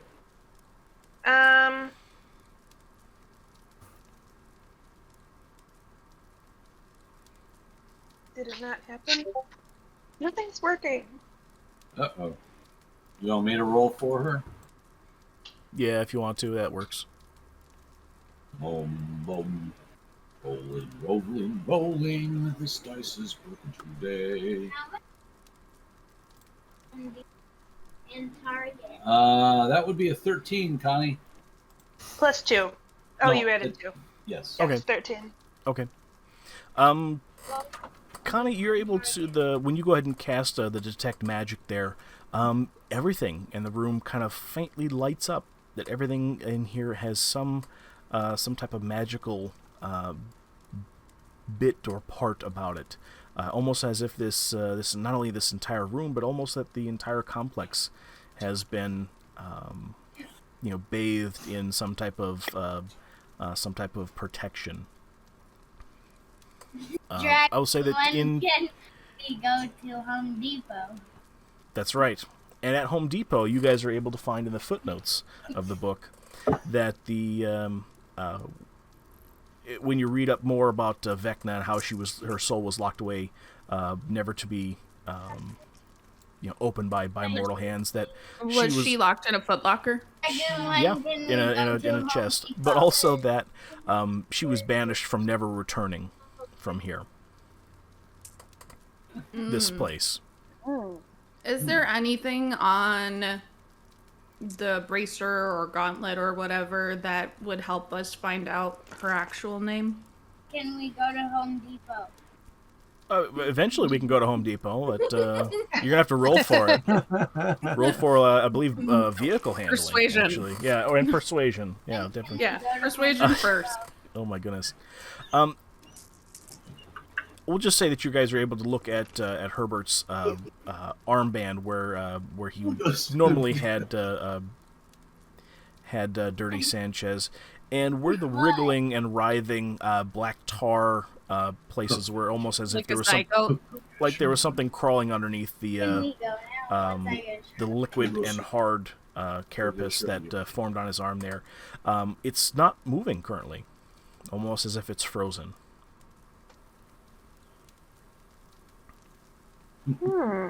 Okay, I have a feeling that I don't want to assume, but I think it would be a safe assumption that Dirty Sanchez is Vecna. Though, I think that once we hear from her again, we can confirm. But I think it would be a safe assumption given the parameters. However, I do think I agree. we have to figure out a way to figure out what this timer in his butthole is. While we're trying to figure that out, Yeah. can we take something off this guy's body? Oddly enough, there's Is nothing. it his? All you see, there's no actual body. His what was his body crumpled to dust. I'm gonna pick up some dust. Okay. I'll put it in a container. Okay. I don't know what it'd be useful for. Do you guys know what that would be useful for? Zombie dust? Snorting. Who wants to get high on lich dust? Yeah, we can use it if we want to go on a march somewhere. March? Yeah, it is marching powder, isn't it? Marching powder? Have you not heard that term? Okay. Now, I will say, as you guys were reading through the book, just as some extra information, Arthendal, as to deter more and more thieves and more people to steal things from him, he had the dwarves go ahead and come up with more and more heavy-hitting traps and other creatures that they essentially captured to go ahead and defend the halls and the this forgotten place, or intended to be forgotten place, with the traps from the beginning, or the entrance of this place, being hard hitting enough for the would be adventurers, and then more and more hard hitting until you essentially would get to him. Yep. Does that make sense? I'm sorry, can you say it again? I had a little Sure. boy in my ear. Sure, that's all right. Oh, what, like he gave you a wet willy? Connie, Poor little guy. there was a little man. it was a little man. You got it. He rolled a 20 and he gave me a wet willy, as his sleight of hand was quite quickly. Or quite quick. Anyway, yes, to go ahead and sum up, he essentially hired the dwarves to go ahead and create this place, and as you got through the dungeon, or got through his hideout, the traps became more and more difficult, more numerous, and more hard-hitting, so that only the truest of individuals of strength and determination would be able to get to him, to the point to where he thought it would be impossible for anybody to get to him. So, as you go through the beginning of the dungeon, things are not so hard hitting, but they gradually ramp up to bigger and harder hitting things. I'm glad I saved my arrow. With him being the hardest hitter, essentially, at least according to him. Oh. Well then, go us. We're gonna die potentially, but it's fine. I mean, I already died, and I'm okay. It is but a flesh wound.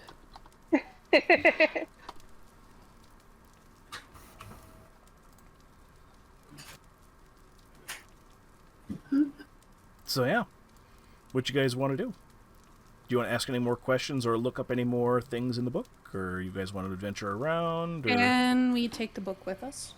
Absolutely. Yeah, you can definitely pick up It's the not- Can we check the index for plugs under the D section? plugs. Plugs? Cotton plugs. Oh, comma, like- anal. Plebs? No, Like I'm trying butt not to say plugs. what it is because I got a child next to me. Yes, thank you, Violet. Yeah. Oh, like Plugs, the comma, anal. oh, like the gotcha. thing that is within There are our no party member. there are no Slavery mentions of devices. there's no mention of the of any type of plugs.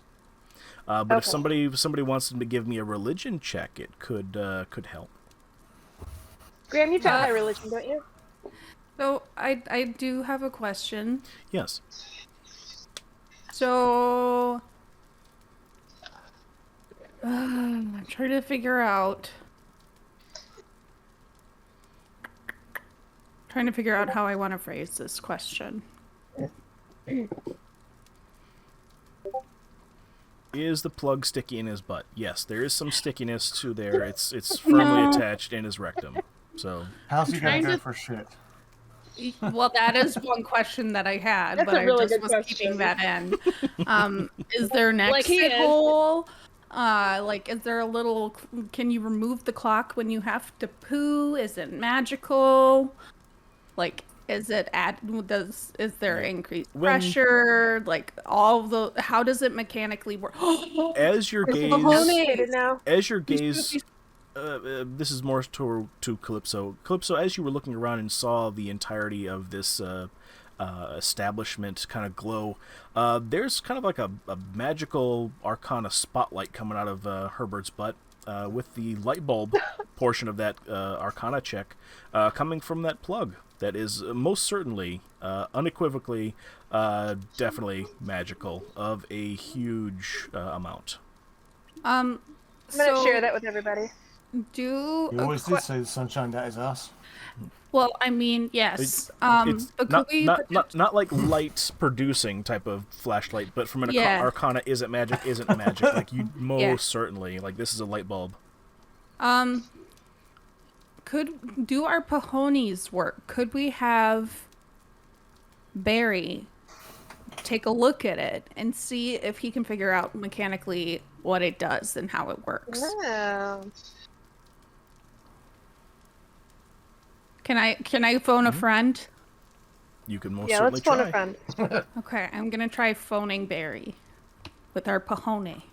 Okay, you take the pahone out of your satchel and open it up and go ahead and hit the let's call Barry button, and you just get like a line is disconnected sound. Because we're in a magical realm. It's not necessarily that it's not working; it is working correctly, but there's something preventing the essentially the signal from getting out from what you're able to So- troubleshoot. We are basically, it's kind of like we're in a really big building that's full of cement that interferes with the towers. Yeah, Oh, there's, wait. Yeah. there's Magical there's towers. no cell phone reception where you're. I have an idea. All right. This will help the butt plug. I'm going to take this guy's journal, open it up, and with it kind of sideways open, I'm going to start rubbing it into my butthole against the butt plug.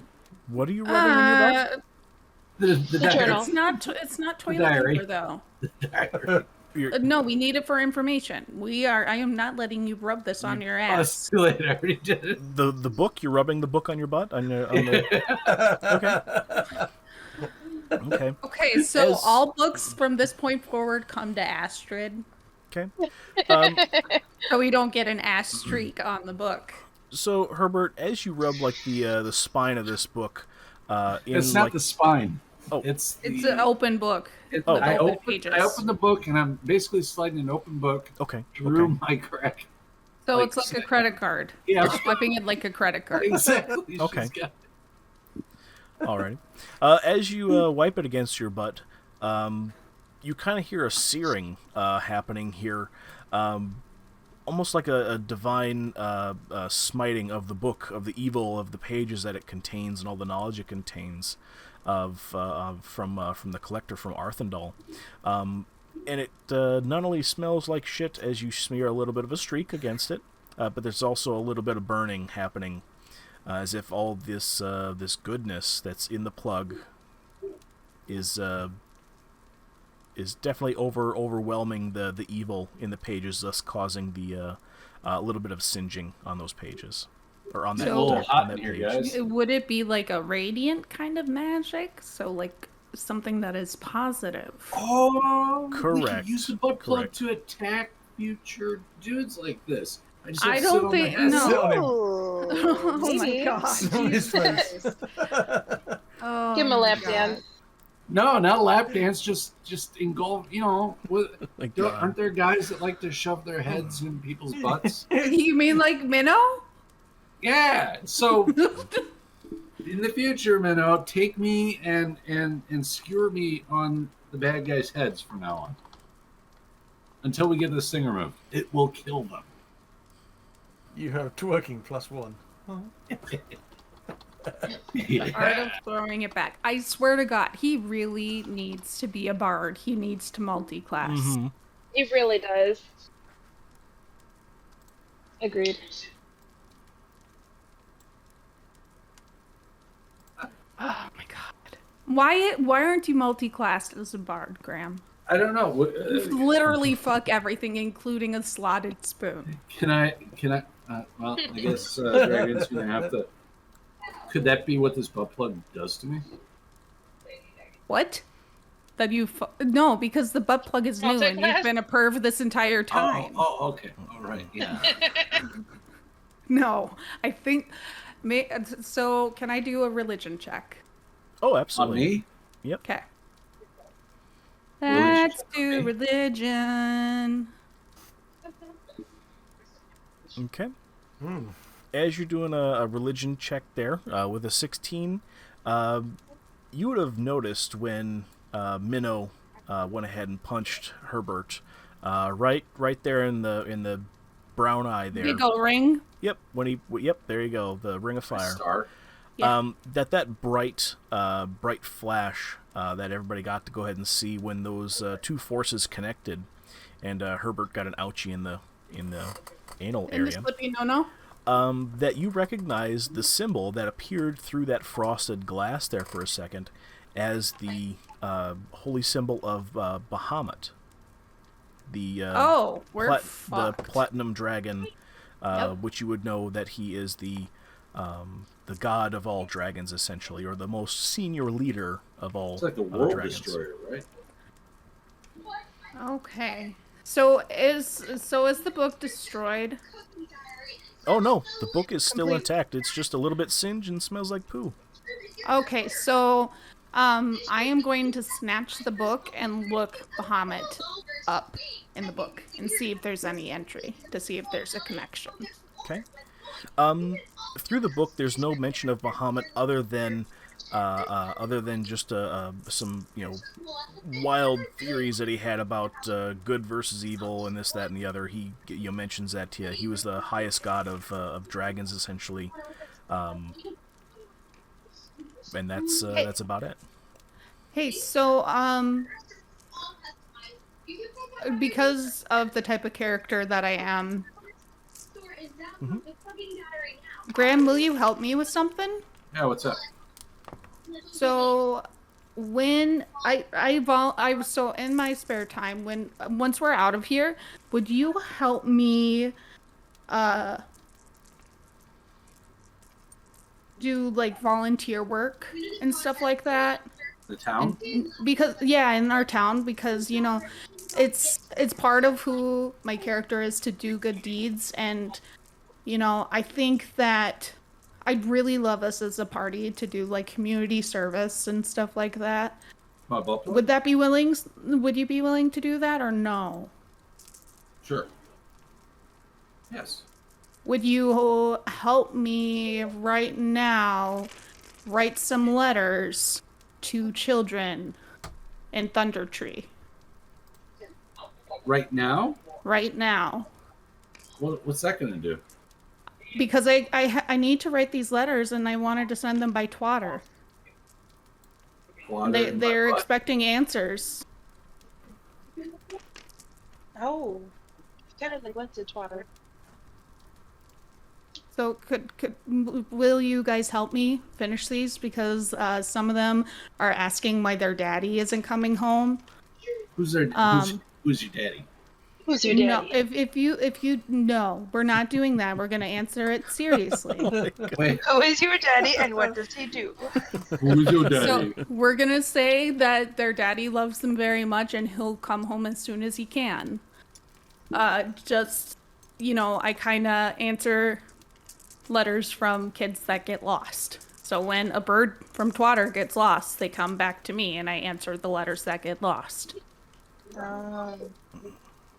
So will you guys help me with this? Like, they really need to be Absolutely. done. Of course. So there's enough right now that need to be answered right away for one for each of us. So I hand out the letters and a scroll and ink and pen for us to respond. No, don't do that. Oh no, dice above everyone. That's fine. Is that what's causing the lag? All those extra assets on the... I think so. It's like My there's a dear ball of lord. 100 of them flying around. Yeah. I think there's over like 400 or 500 different assets in this area, which is really Yeah, kind of can we- huge. I think it's greater than Phandalin, actually. So Well, there's a ball of them flying around with a white hand. I could see it's like we're gonna reenact like the movie Armageddon with Bruce Willis. It's just gonna. Oh, there's a But ball of them. we I'll take them over. but can we write these letters, please? Like, Yeah. it would help me out a lot, and then we can focus on going through the rest of this place. But these kids are waiting for an answer. Yeah, let's do the. All right. So the one for Graham, the one that I handed to Herbert was a question about why people don't like him. He's wondering why he doesn't have any friends and if there are good tips. It was a letter to his dad, but his dad, the bird couldn't find his dad. So it's a question asking why people don't like him and why he doesn't have any friends. Oh, I can take that one. And for Minnow, it's one about dealing with childhood bullies. What are some really good ways to handle childhood bullies? Kill them. And the one... Okay. Calypso, the one for you is, what is the easiest way to mend a broken heart? Kill them. Don't get a broken heart. And the one that I'm going to respond to is a very unique one that only I can answer about the best way to prevent chafing when you're tying somebody up, with their consent, of course. Because it was a letter that was going to go to Tim Tyrope, but ended up coming to me instead because I forwarded all of his mail to me in the short term. Okay, so based upon that, what of these answers? What's everybody's answer? Calypso, what would your letter essentially say? And before we go, hold on, Calypso. Could we seriously get rid of those dice? It's killing frame rate and killing the like don't just like put them on the side. Like actually physically delete them as assets. I'm back in the bag. Whichever bag they came from. Okay. I don't know who it is. Where are they? Let's put them in the There are correct some bag, over wherever you got here. them. I have no idea where these came from, but I will put them by where I they don't need know. to. I don't know which bag they came from. Otherwise, I'd put them in. Well, that doesn't help. Okay. There's their slot. Do they go in this one? No. Oh my goodness. This is killing my I got PC. them. Whoever, just put them off to the side of the table and I'll highlight them and delete them in mass. How about that? They would... Here, put them Yes, over, please. Put them over there. Why do they have to come over by me? It wasn't my fault. Oh my god. Everybody put any dice that you see over I by didn't mean that. I Violet. didn't mean it was your fault. I just meant like put it here. This is Put 'em where- over. But I'm sitting here. Oh, that's right. You are. You know what? Put it over here. Yeah, put the dice in one spot so I can come over and delete them as assets. So we're... Oh wow, there's more dice right here. Oh yeah, I've been hearing them go off the entire time. Everywhere. I think we can't be trusted with dice trays either. Okay. Do I need to lock those in the future too? No, You I need to think lock we that just need to thing. not have them. Okay. Yeah, we don't need them because we're using D&D Beyond. Yeah. They shouldn't even be there. It's true. No, we don't need dice in this game. Someone needs dice. Okay. All right. Goodness gracious. So, Calypso, what is your response to said letter?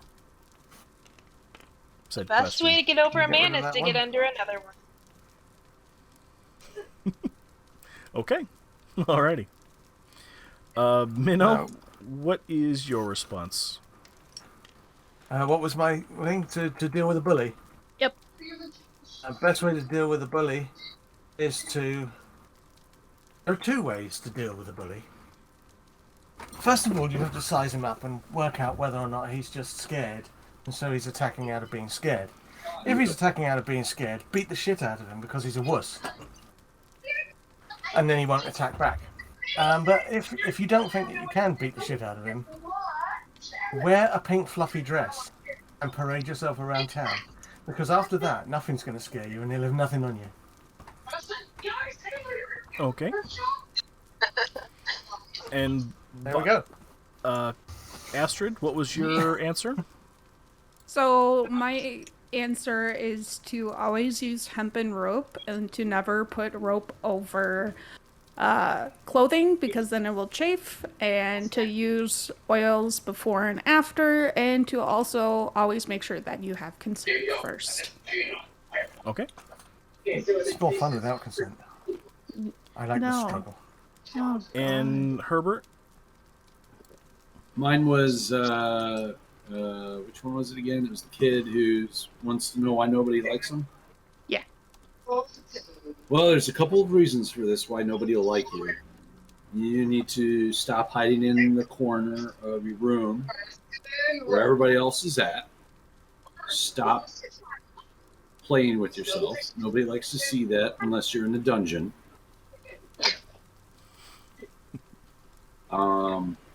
Let's see. What else should you do? I would do 20 push-ups a day with your penis. And then So Astrid will say, how about be a good person and do what you enjoy? no, Maybe No, what he because enjoys we is get what's annoyed making him by that. unpopular. you're going to be very unpopular if you are the goody two-shoes. So what I would do is get buff and then start doing, try to get paid. You might have to volunteer at first, but you might get paid someday to star in some adult features, and everybody will like you. Hey, Okay. Alrighty. And another good thing you can do. I snatched the letters back. Never mind. I'll write them myself. Take a sock and So jam it in your pants.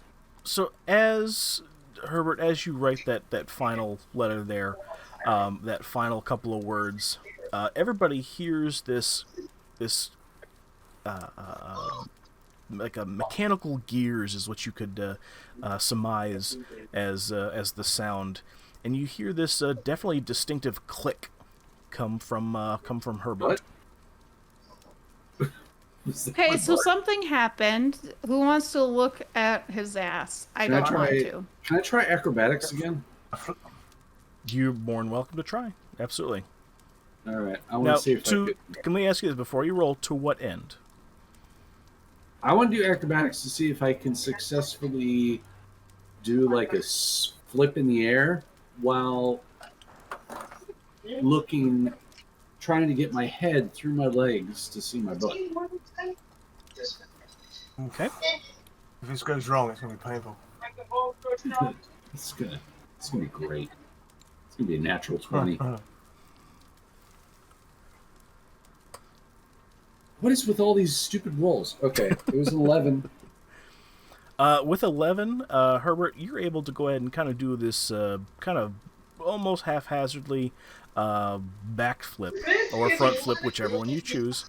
And you're able to go ahead and kind of just get a quick glimpse of this plug in your rump. And you're able to see that something's changed on it for sure. Okay, I'm gonna need somebody to come around here and look at it because I couldn't really tell what changed. It just looks different. Can I roll medicine? To what end? My butt end. To see if he's. To see if I can tell what's happening with him. Sure.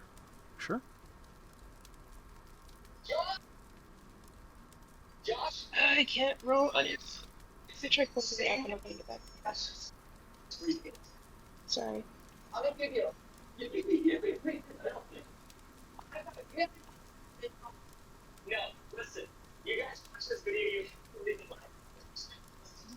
Are you guys watching YouTube videos in the background? Garrett is. Oh, okay. 17. Okay.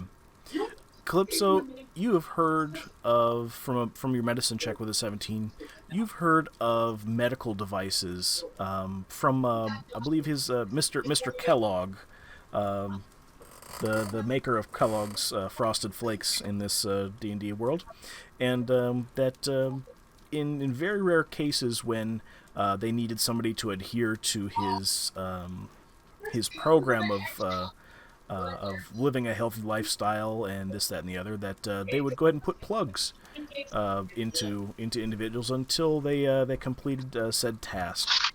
They were somehow imbued with magical powers, not the person, but the device, so that it could not be removed until said things were completed, until some type of condition was met.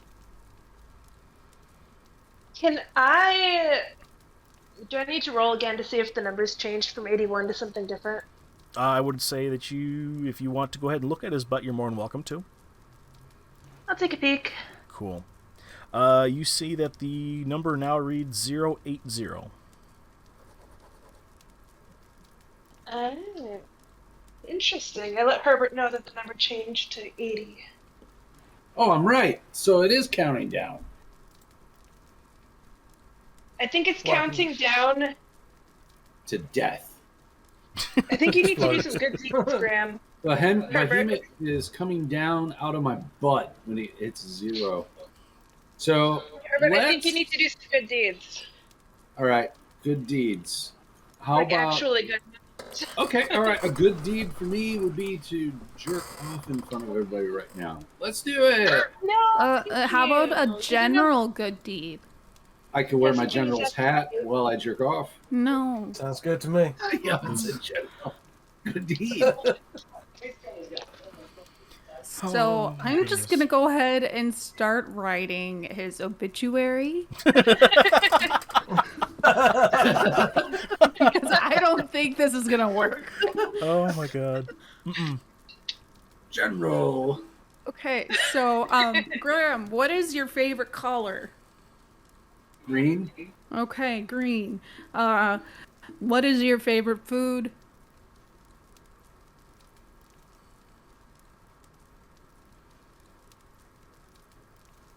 That's a really hard question. Whatever's smeared on him at the time. Yeah. Right? Yeah, whatever. Whipped cream and lube. Got it. Yes. Okay.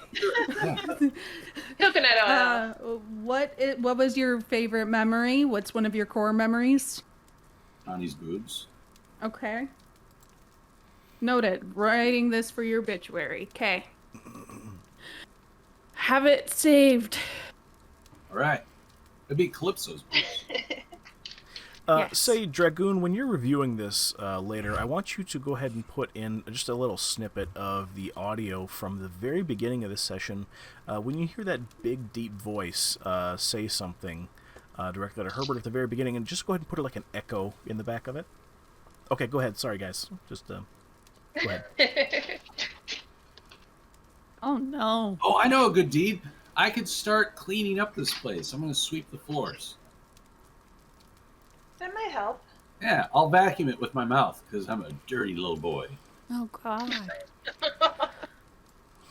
And that's how he died, because he inhaled some bacteria and he got pneumonia. He got silica in his lungs and died of cancer. Aspirated. He inhaled antifreeze. We don't know why this guy had antifreeze, but I'm back. I only He said died that of because mesothelioma. yeah. Oh. He had the little glycol crystals in his kidneys. Grim, I assume this is your character. You're like going through people's legs and stuff like that. as Yeah, you yeah. start Can you vacuuming. not vacuum between my legs, please? Oh, I'm stuck in between Calypso's thunder thighs. Whoa. Oh my God! And it fades to black. Right? I'm gonna have to put a sensor bar over that. That's Oh God. Oh no, regrets. oh my goodness. I'm done cleaning. What the hell am I doing? Upskirting it. Done cleaning. Okay. I'm done. And I'm just gonna, go this There's way. there's I no. didn't realize we did it on top of JD there. Oh my goodness. It counts 2 good deeds. Yeah, there you go. Okay, so there seems to be something mysterious over here. Is it on the floor? Is there a stain? Yes. It wasn't me. Okay. Wait, where are you? She's over in the corner over here. Yeah, that's me in the corner. Oh, there's a treasure room. Yeah. Alrighty. So as Violet, as you come over to this door, let me go ahead and take care of this here real quick. I'm stuck on the wall. Well, hey there, treasure. You are able to go ahead and see an unlocked room, not necessarily unlocked in any way, shape, or form, but just an opening that leads into a pretty large room. It's a, let's see, 5, 10, 15, 20, 25 feet wide by, 5, 10, 15, 20, 25, 30, about 35 feet long. It is just filled with treasure. Let's From Can we? from like gold Yeah. vases to just piles of gold coins. I'm Could gonna go ahead we- and ask everybody if they're gonna be moving their character. That's where they're going to be in that room. Nope. I am not going in because If you're moving your character, why are you on the wall, Minnow? I don't know. He's too tall to be in the doorway, and Here, let me- he kind of glitched. I don't. Give me a Who's that? second. Hold on. Let me see if I turned off your. Okay, I'm gonna No, turn. he's too. He's literally too tall. He doesn't Okay. fit under the wall in the doorway. All right, let me. Okay, Who's got detect traps? Anybody so got here. detect- I do. Hold on, Minnow. I'm gonna make you a little bit smaller so you can fit. I'm gonna go ahead and say anybody that wants to go in the room, they're more than welcome to. I'm gonna cast If, Find Traps. Okay, and read that off to us, Calypso. It says 1 action, 120 feet. Mhm. Components are V and S. Instantaneous. You sense the presence of any trap within range that's within the line of sight. A trap for the purpose of this spell includes anything that would inflict a sudden or unexpected effect you consider harmful or undesirable, which was specifically intended as such by its creator. Thus, the spell would sense an area affected by an alarm spell, a glyph of warding, a mechanical pit trap, but would not reveal a natural weakness in the floor or unstable ceiling or hidden sinkhole. The spell merely reveals the trap is present. You don't learn the location of each trap, but you do learn the general nature of the danger posed by the trap you sense. Okay.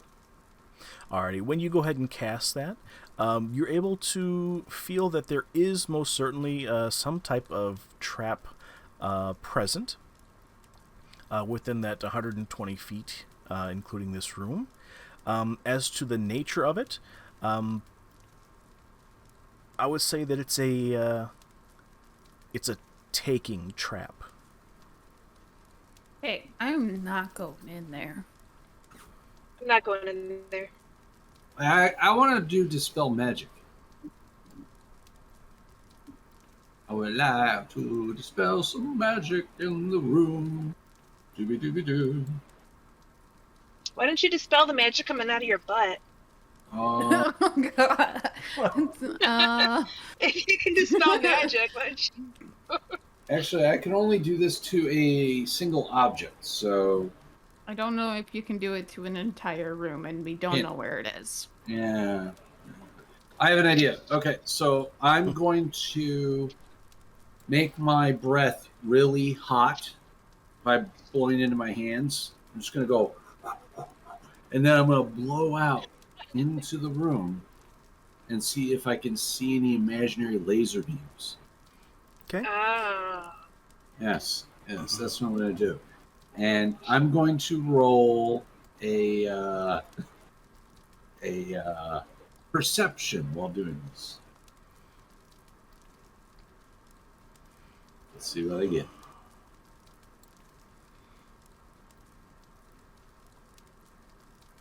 Come on, laser beams.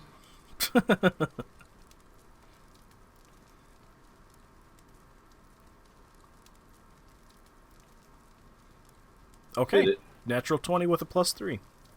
No way. Nice. Really? Okay. Alrighty. Graham, you are able to detect that the piece of this, what you're able to see with your perception is not only stacks of gold piled, vicariously into corners here. You're not only able to see vases made of gold and diamonds and rubies and all manner of different types of different like crowns and stuff like that. Very glitzy, very glamoury, all kinds of different things, different flatware, different like plates, forks, knives, spoons, all types of utensils, just all kinds of different things. But you're also able to see, things that you've only really heard in legend, magical items actually. Oh, What did you that's in say that box like I'm rushing in. What did he say the kind of trap was? Taking trap? Yeah. Yes. So if you go in there, it takes stuff? Or could it Oh, take I'm gonna stuff go. from you? That's what I mean. That's what I'm wondering. Yeah, I'm not really sure what a taking trap means exactly. I will take some of my candies Throw them in the room. and throw them into the room. I will take 3 of the mystery candies and throw them into the room. Okay. Do you guys think that magical fork is in there? I think that Remember we were Narek looking for that Valkrith. magical fork? I think that that's with Narek Valkrith, and he wouldn't let that go. But what if he's somehow related? Because this seems like a dragon horde, and he's dragonborn. The guy thought that this was like the most highly protected fortress in the world. Potentially. Wouldn't that be But possible? 'Cause he supports it. I think that if we were to go in there, that it would take stuff from us. So I'm going to test it by throwing the 3 mystery candies in there. Yes, proceed. Sorry, I just had a mental outburst. So I toss it onto the floor. That is about 2 spaces into the room. Okay. And wait to see what happens. Okay. You toss those 3 candies that are glowing ever so slightly because they're the mystery candies about 10 feet into the room, and they lay there on the floor as they come to rest. Okay, guys, can I give you my backpack? I want to go in the room. Are you going to take our... Well, what if it tries to take your bracer thing? My bracer thing? That's fine. I'm going to go in there naked. Here. Let's... Oh, God.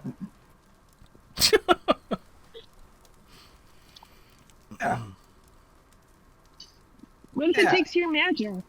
It can't take it. It can't take that away from me. The butt plug is keeping it in. I've got the magic in me. This is why we're friends, Dragoon. Yep.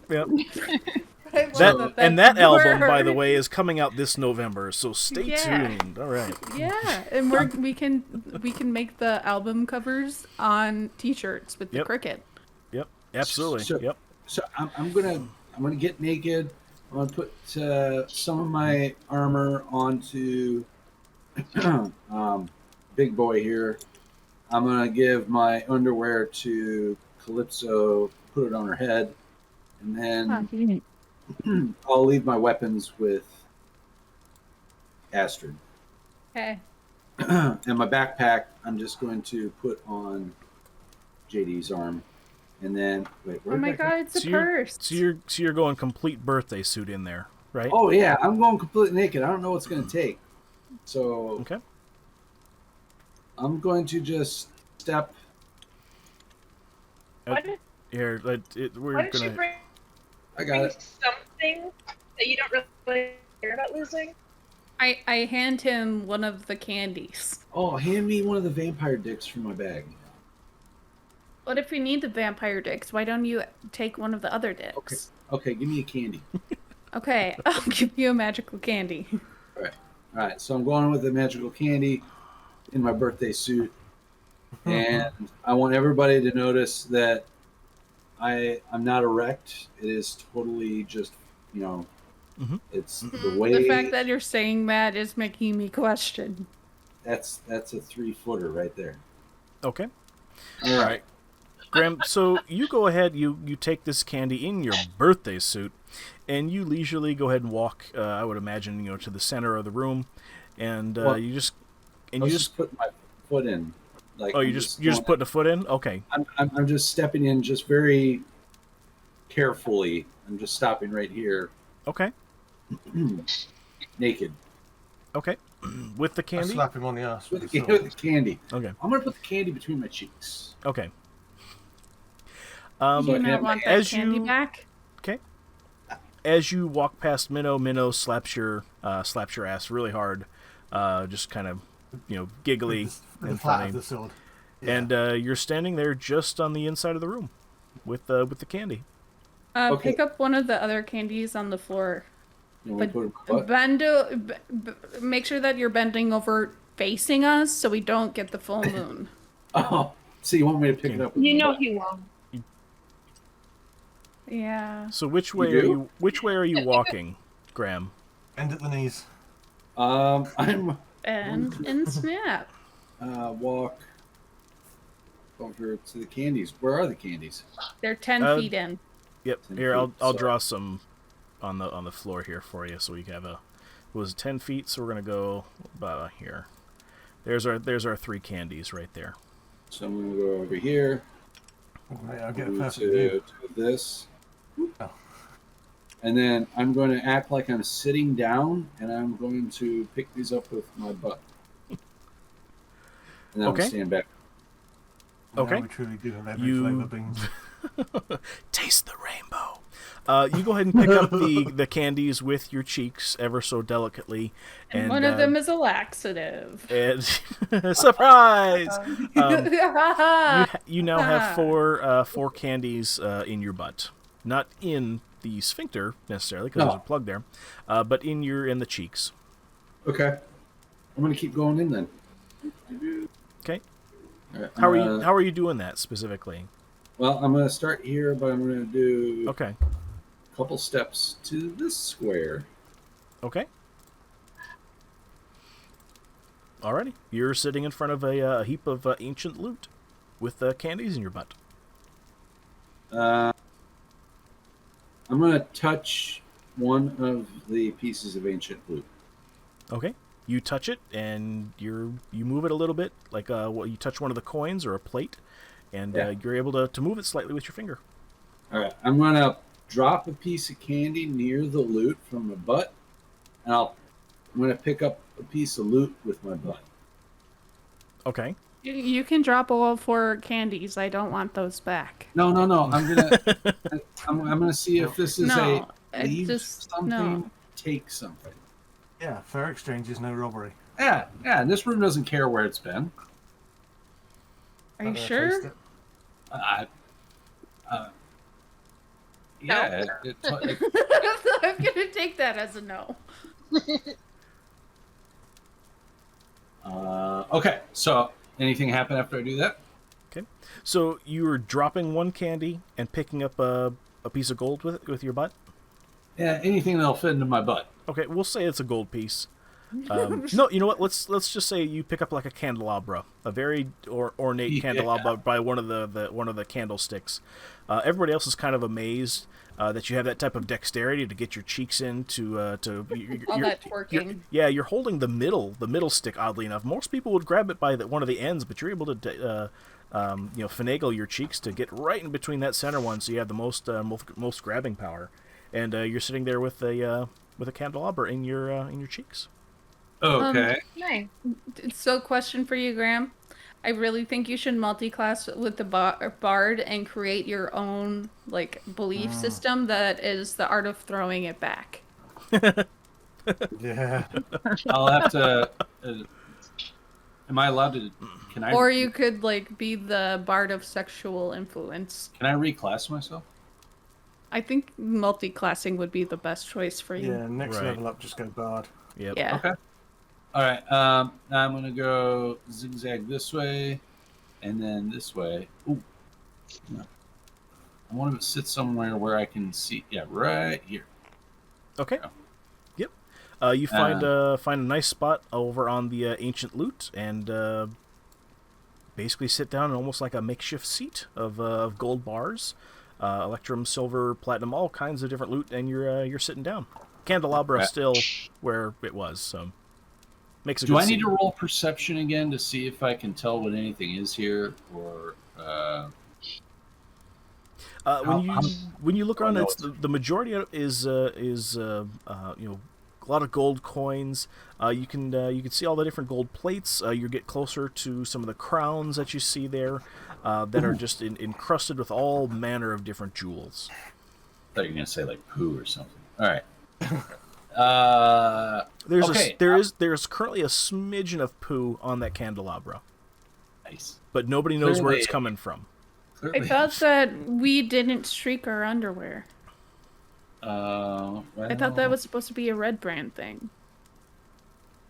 Things happen during battles. Okay. So I'm going to. I'm gonna make a note. Herbert makes streaks. Got it. I'm going to drop the 2 remaining candies that are in my butt. Did I have 3 candies or 4 candies? 3? 4. Yep. Well, 4 now. I have 4 now. 4 now So plus candelabra. 4 plus candelabra? I thought I dropped 1, so that'd be 3 plus candelabra, right? Oh, right. So then Yeah. Okay, sure. I'm going to drop the 3 remaining candies and pick up a crown. And I'm going to kind of say back to the group, what else should I get from in here? If they have Kind of if they have a new set of eyes, that would be great. Eyes? Some more magical. That's good. Violet. Look and see if you can find a nice fork. Do I see any forks? You see lots of forks in there, almost enough to go ahead and feed an army, basically. They're in different styles. Some of them are gold, some of them are silver, made of other Somebody different should- precious metals. Some are encrusted with gemstones and stuff like that as well. Maybe you should roll Arcana. Or detect magic. Do you have Yeah. Arcana, Graham? Should I roll detect magic? I thought I did roll detect. No, I haven't prepared detect magic yet. Yeah, so you can't detect magic, but if you rolled Arcana, could you figure out I'll roll for if it something right is magic? now. Give that bad number is that a 1? That's it's a 7. Okay. With an Arcana check, give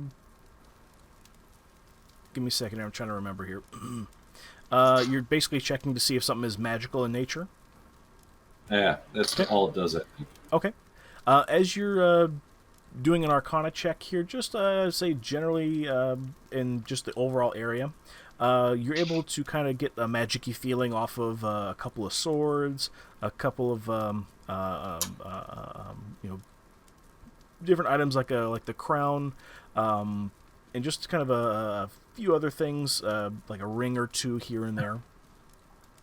as well as But no more- a couple of plates, dishes, and jugs that you're able to kind of get a magic-y arcana feeling. All right, so I'm taking the crown. I'm taking a sword. I'm taking a ring. Okay. All with your butt? Yeah, while I'm still clenching. He does have hands.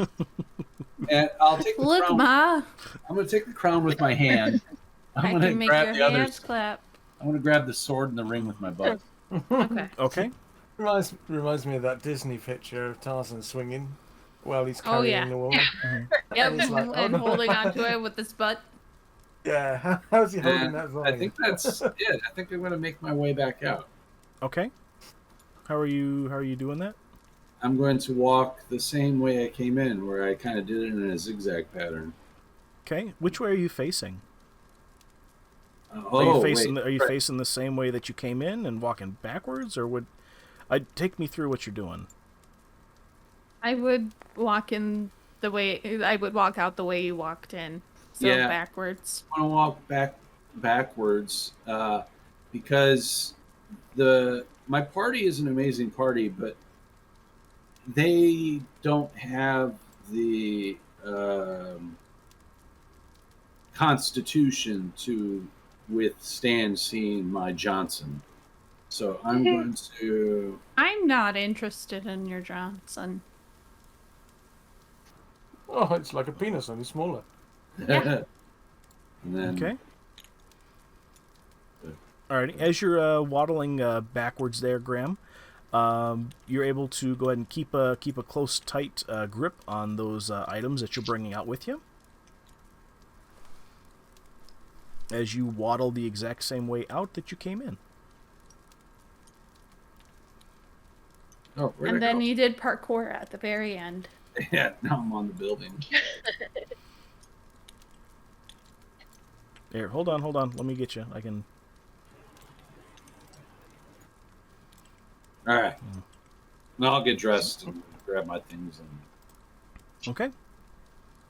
All right, so we got a sword, we got a crown, we got a candelabra, and we have a ring. Okay. Anybody else? Go ahead. Oh, I was going to say if anybody else wanted to go in there naked. Nothing. That's a no for me.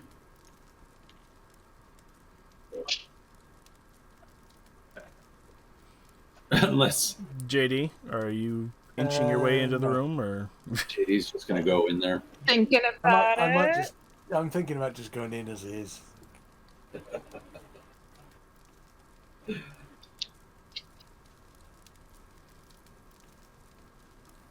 Why not just go in as I am?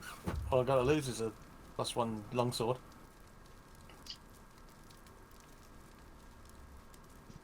Go for it. Okay, so I'm guide me going through in. it. Okay. Yeah, I'm just going to go in and I'm going to have a look around.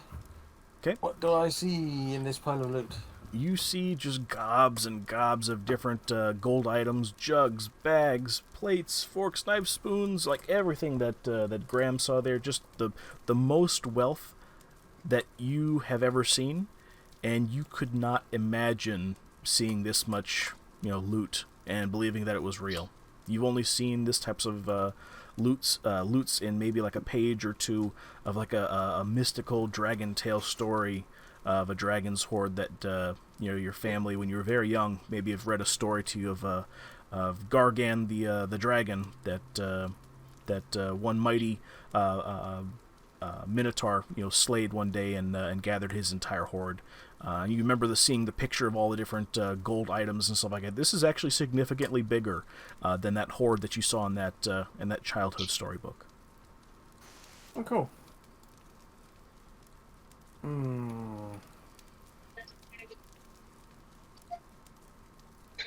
Let's have a look. What can I do?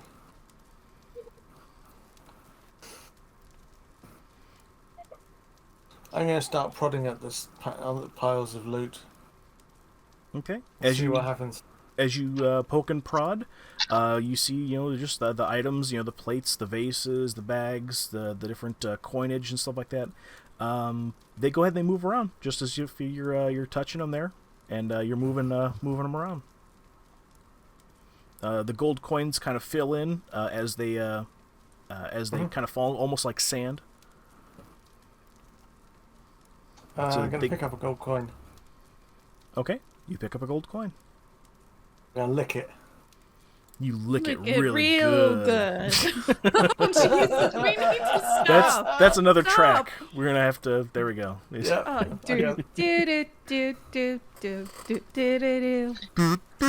I lick the gold coin and then I throw it back into the pile. Going, I lick you're wow. Okay. You hear the coin plink against a gold plate that kind of gives off kind of like a ring and a gong sound at the same time, as the coin falls to the bottom of the plate that's sitting sideways there, and comes to rest. As a few other coins that were underneath are kind of dislodged a little bit from the clink and the bong, and they kind of settle. The coins kind of settle out on the floor there. Okay. I'm not really finding anything that stands out to me, am I? Without like an Arcana check and stuff like that, if you're looking for magic items and stuff like that, we could maybe sort that out. Otherwise, it's just like a shit ton of gold items, and a shit ton of very valuable items. I'll do an Arcana check, even though it's going to be very bad with the -2, but I'll have a look. Okay. Still an 18, down to 16. Okay. With that, that's not too bad, actually. You're able to go ahead and see a few knickknacks here and there of different magical quality that kind of ring out, kind of sing. They kind of look a little bit different. They kind of shimmer a little bit, like there's some magical-y effect about them. A couple, jugs, plates, just imagine just like all like the. in the movie Aladdin, when he goes into that tomb underneath the big old kitty cat. Basically, imagine that room in here, just a little bit smaller. Okay. But there's an empty space behind me, isn't there? Yes, the entrance. Can I stack the items that look magical in that entranceway there? Yeah, absolutely. So sort of like separating them from the pile. Sure, absolutely. Okay, so I'm going to spend some time doing that. Okay. Separating out anything that looks magical. Okay. You grab anything that looks magical. You got just a whole smorgasbord of different stuff there. As you dig into the gold, you find more and more stuff that's just buried underneath all this gold. A couple of the coins are a little bit magic-y, so you throw them in the pile there as well. But there's just kind of a hodgepodge of all different stuff, and you're like maybe like a 1/100th the way through the pile. Okay. Didn't someone have a bag of holding? No, it was the arrows. Yeah, the arrows that had 2 bags of holding within them, and I gave mine to Barry for the finger flicker. Right. So we haven't got another one that we could take the bag of holding from. We would have to. I think we would have to have. I don't Barry. really. Yeah, that's a shame. I was going to say we could bundle all the magic stuff into the bag of holding and just throw it out the door at you guys.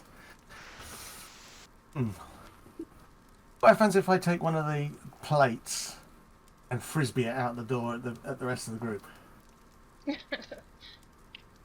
Not as an attack, just to that area. Okay.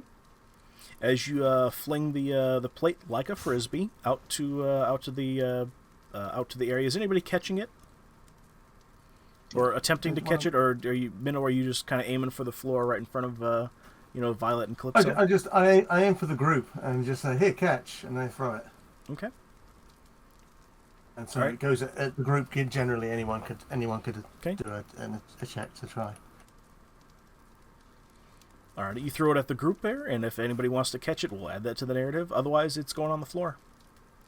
Okay. Okay.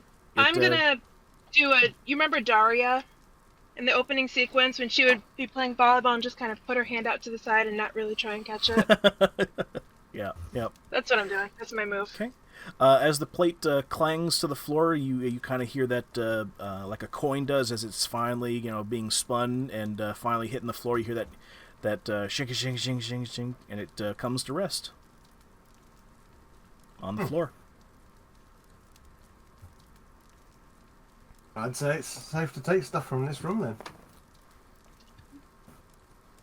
Seems good to I'm me. not going in there. Yep. I'm good. Not chancing it. Well, I'll leave the room then. Okay. How are you doing that, JD? How am I doing it? Yeah. Same way as I came in. I just wander out. Okay. As you walk forward towards Violet, Calypso and Astrid and Herbert the Pervert, just as you cross the threshold, you kind of feel this weight almost lifted off of your shoulders, and you notice immediately that the plate is no longer on the floor. But behind you, as you're walking out of the room there, you do hear kind of like a jingling noises of a sword and some gold pieces, and that plate's no longer there, other than the plate's back where it was originally in the room. Okay. Uh-oh. The jingling noise is where the plate re-arrived back in the room then. Correct, as well as any other magic items and any other coinage that you have on you as well. Any other coins? Any other type of coinage that would be used to purchase things. Yep. All my coins disappear out of my inventory. Correct. You have no coins at this point. But awesome. you do hear kind of like a piley jingle in the room that sounds like coins. Okay, I'm going to go back over to it, wherever it is. Okay. Okay, you're sitting in front of a new pile of coins on the ground, and any type of magical items that you had on you, which I assume were all the Garfield items as well that you guys took, because I think Minnow was the only one that could carry all of them, if memory serves correctly. I haven't got any listed, but I might have. I don't know. We'd have to rewind episode wise, but I'm almost sure that you held it in your inventory, all those items, because you were the only one hefty enough to actually carry the weight and whatnot. I've no idea. To my knowledge, I've got the +1 longsword and the Assassin's Bane. Other than that, I don't have anything listed. So I picked them all up again. Okay, you pick them all up, and you can add those to your inventory. Yep.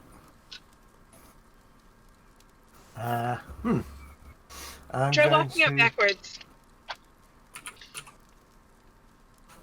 Okay, so I hear that, and I'm going to try walking out backwards. Okay. As you walk out backwards very slowly, you retain all the items in your inventory as you cross the threshold of the room. Interesting. Give Minnow a fist bump. Yeah. Hey, Connie, where are you, by the way? I'm just happy that I've instilled such fear into you guys off of one simple room. It's that's fine. What I'm going to do then is I'm going to drop my magic items on the floor here. Okay. By this pillar, and all my money. So I've got nothing magic on me now, and I've got no money on me. This is a big pile of 1 platinum, 154 gold pieces, 4 electrum pieces, and 14 silver pieces. Okay. There's a pile of my money, and the longsword +1, and the Assassin's Bane, and I'm going to run back in again. I'm going to get some stuff. You run back in with a pile of coins and stuff like that, and magic items and stuff like that on the floor. Just put that there. Don't forget about your prison pocket. I got nothing in there. You cleaned it out. Yeah. Hey everybody, I've got to take our daughter to a birthday party, so Calypso's going to find a quiet corner and meditate for a while. Okay. So, this big pile of magical items that I made on the side here, that was, you said that we got through about, what was it, 1% or 10% of searching through it all? 100%, or 100th of a percent. Oh, okay. So the magic items that I found, Mm-hmm. the swords, the jugs, the plates that you Mm-hmm. mentioned, yeah, I'm going to pick them all up. That Okay. pile of magical, the stuff that I think is magical. Okay. I would say that there is approximately 94 items that you're able to go ahead and gather up here. It's getting pretty heavy, but you're still able Okay. to barely manage holding up that much weight of weapons and different odds and ends of things that ended up into that pile. I 94. can push dragon lift 600 pounds. Okay. Now So I can carry 300 though. okay.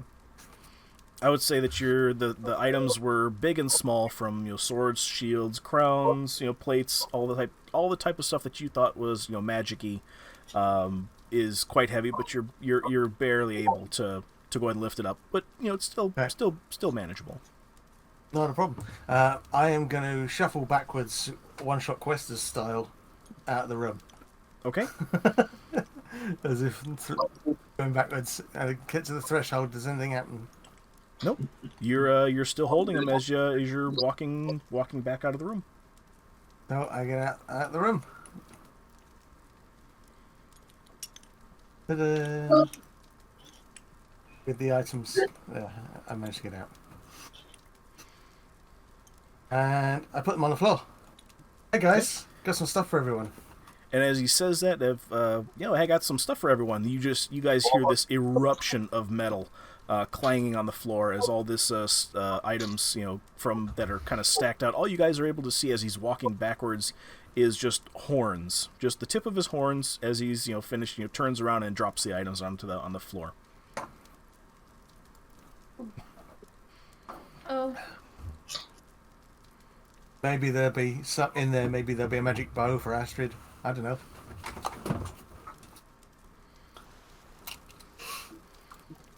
And I imagine we can go through those 94 items that you were able to take out, and Yeah. this is going to be a boatload of fun for me, and come up with 94 different magical things that you brought out with you. Yep. Because now the party is well equipped. And the jugs. Oh, we want the jug. One of the jugs. We want it to be the canteen of endless coffee from the Strixhaven book. That's a good one. There we go. We could do that. It's a purely a cosmetic, flavor item, but you just drink coffee from it.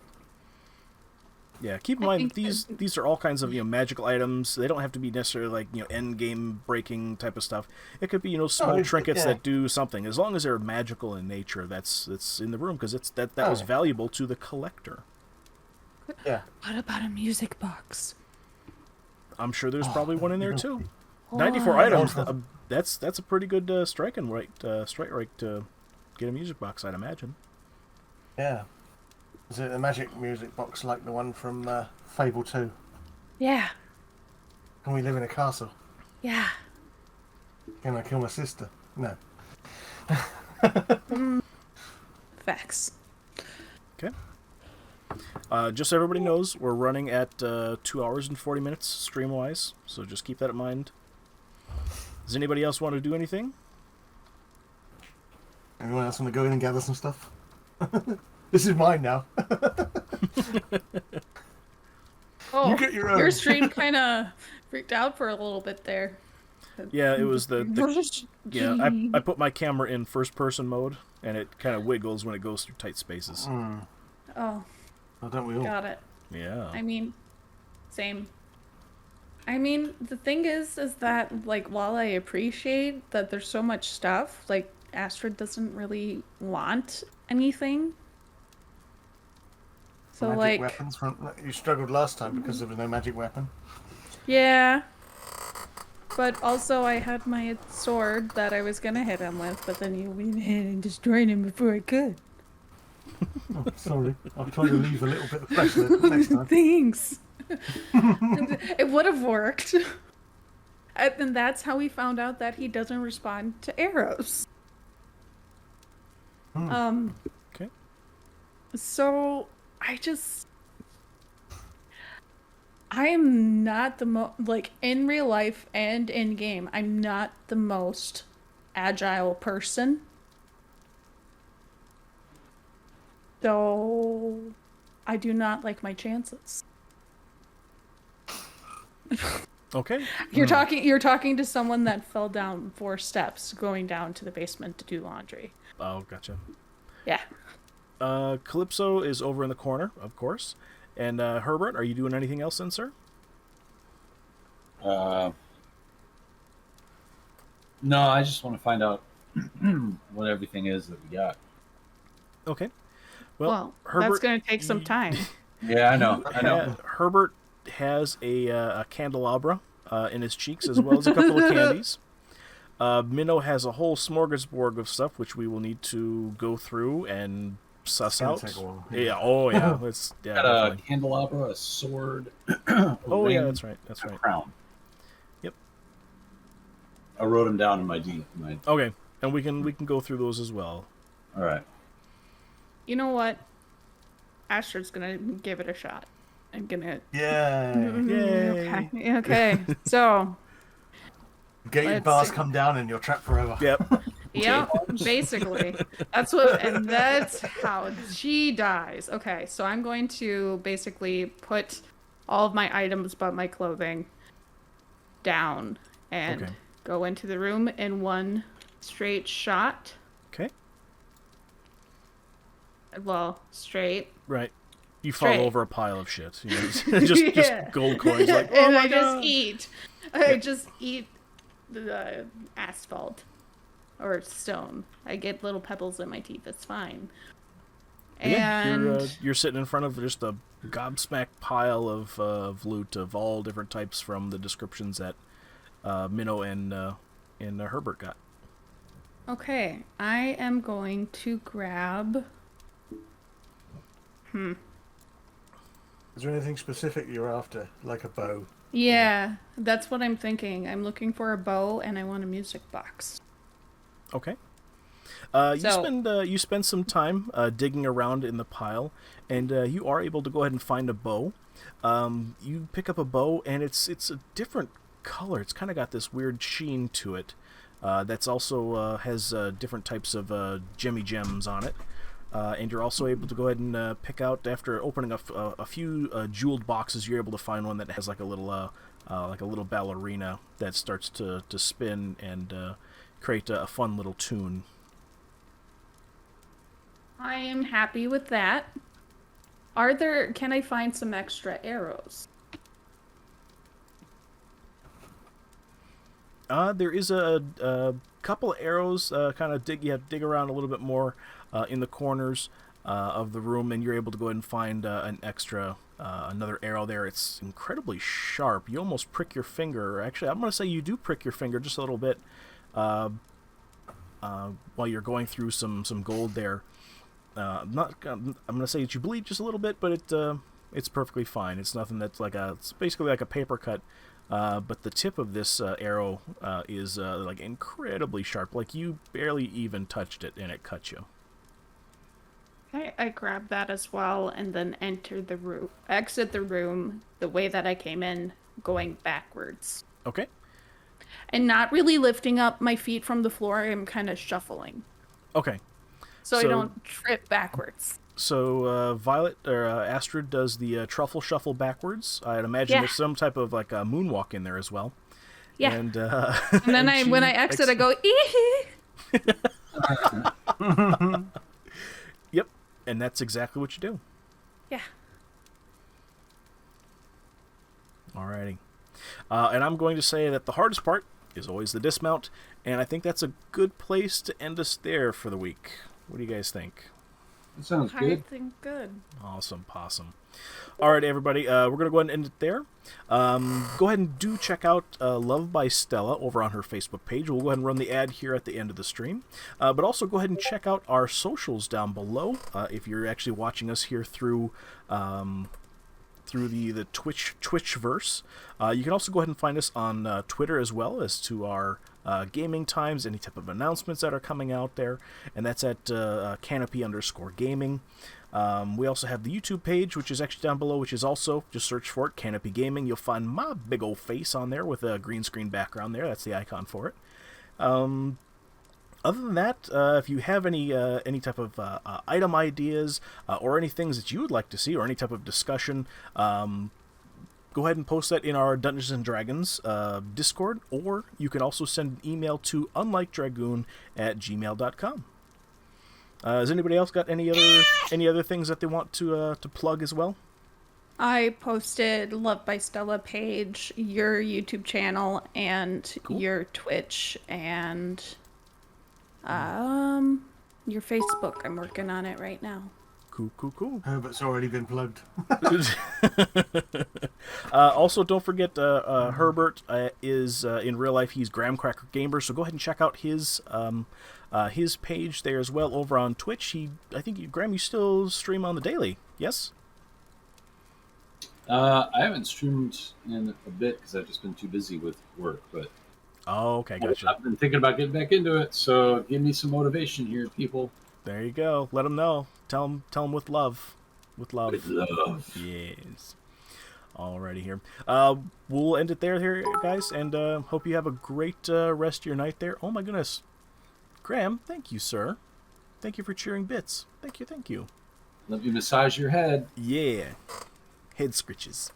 And we're going to go ahead and play everybody out to the Love by Stella, which is our sponsor. Anyway, have a great day, guys. Bye. Bye, everybody. Bye. Say bye. Oh, yeah. Bye, everybody. Sponsor of this episode is Love by Stella.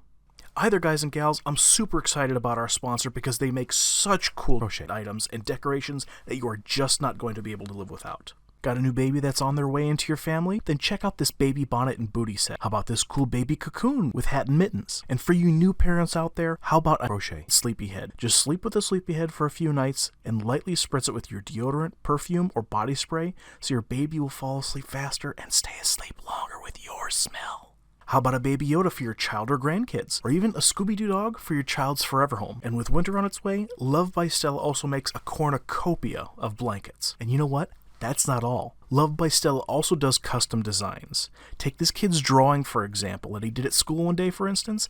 Love by Stella made it into a full-sized best friend. Wreaths, coasters, beanies, dish scrubbies. Love by Stella does it all. Even custom unicorn pieces I can't show you on YouTube. Love by Stella even sent me this super warm beanie for my Chrome Dome, as well as this awesome Knight's Helmet beanie with movable face mask for super cold and windy days, or just some extra cosplay for your next D&D session. And it's all super easy to order. Just go to Facebook and search Love by Stella and scroll down to see all the different items she has to offer. You can even ask her a direct question through the messenger function or even send her an email message directly. They're quick to respond and they take pride in each and every one of their handmade products. And now, back to the episode.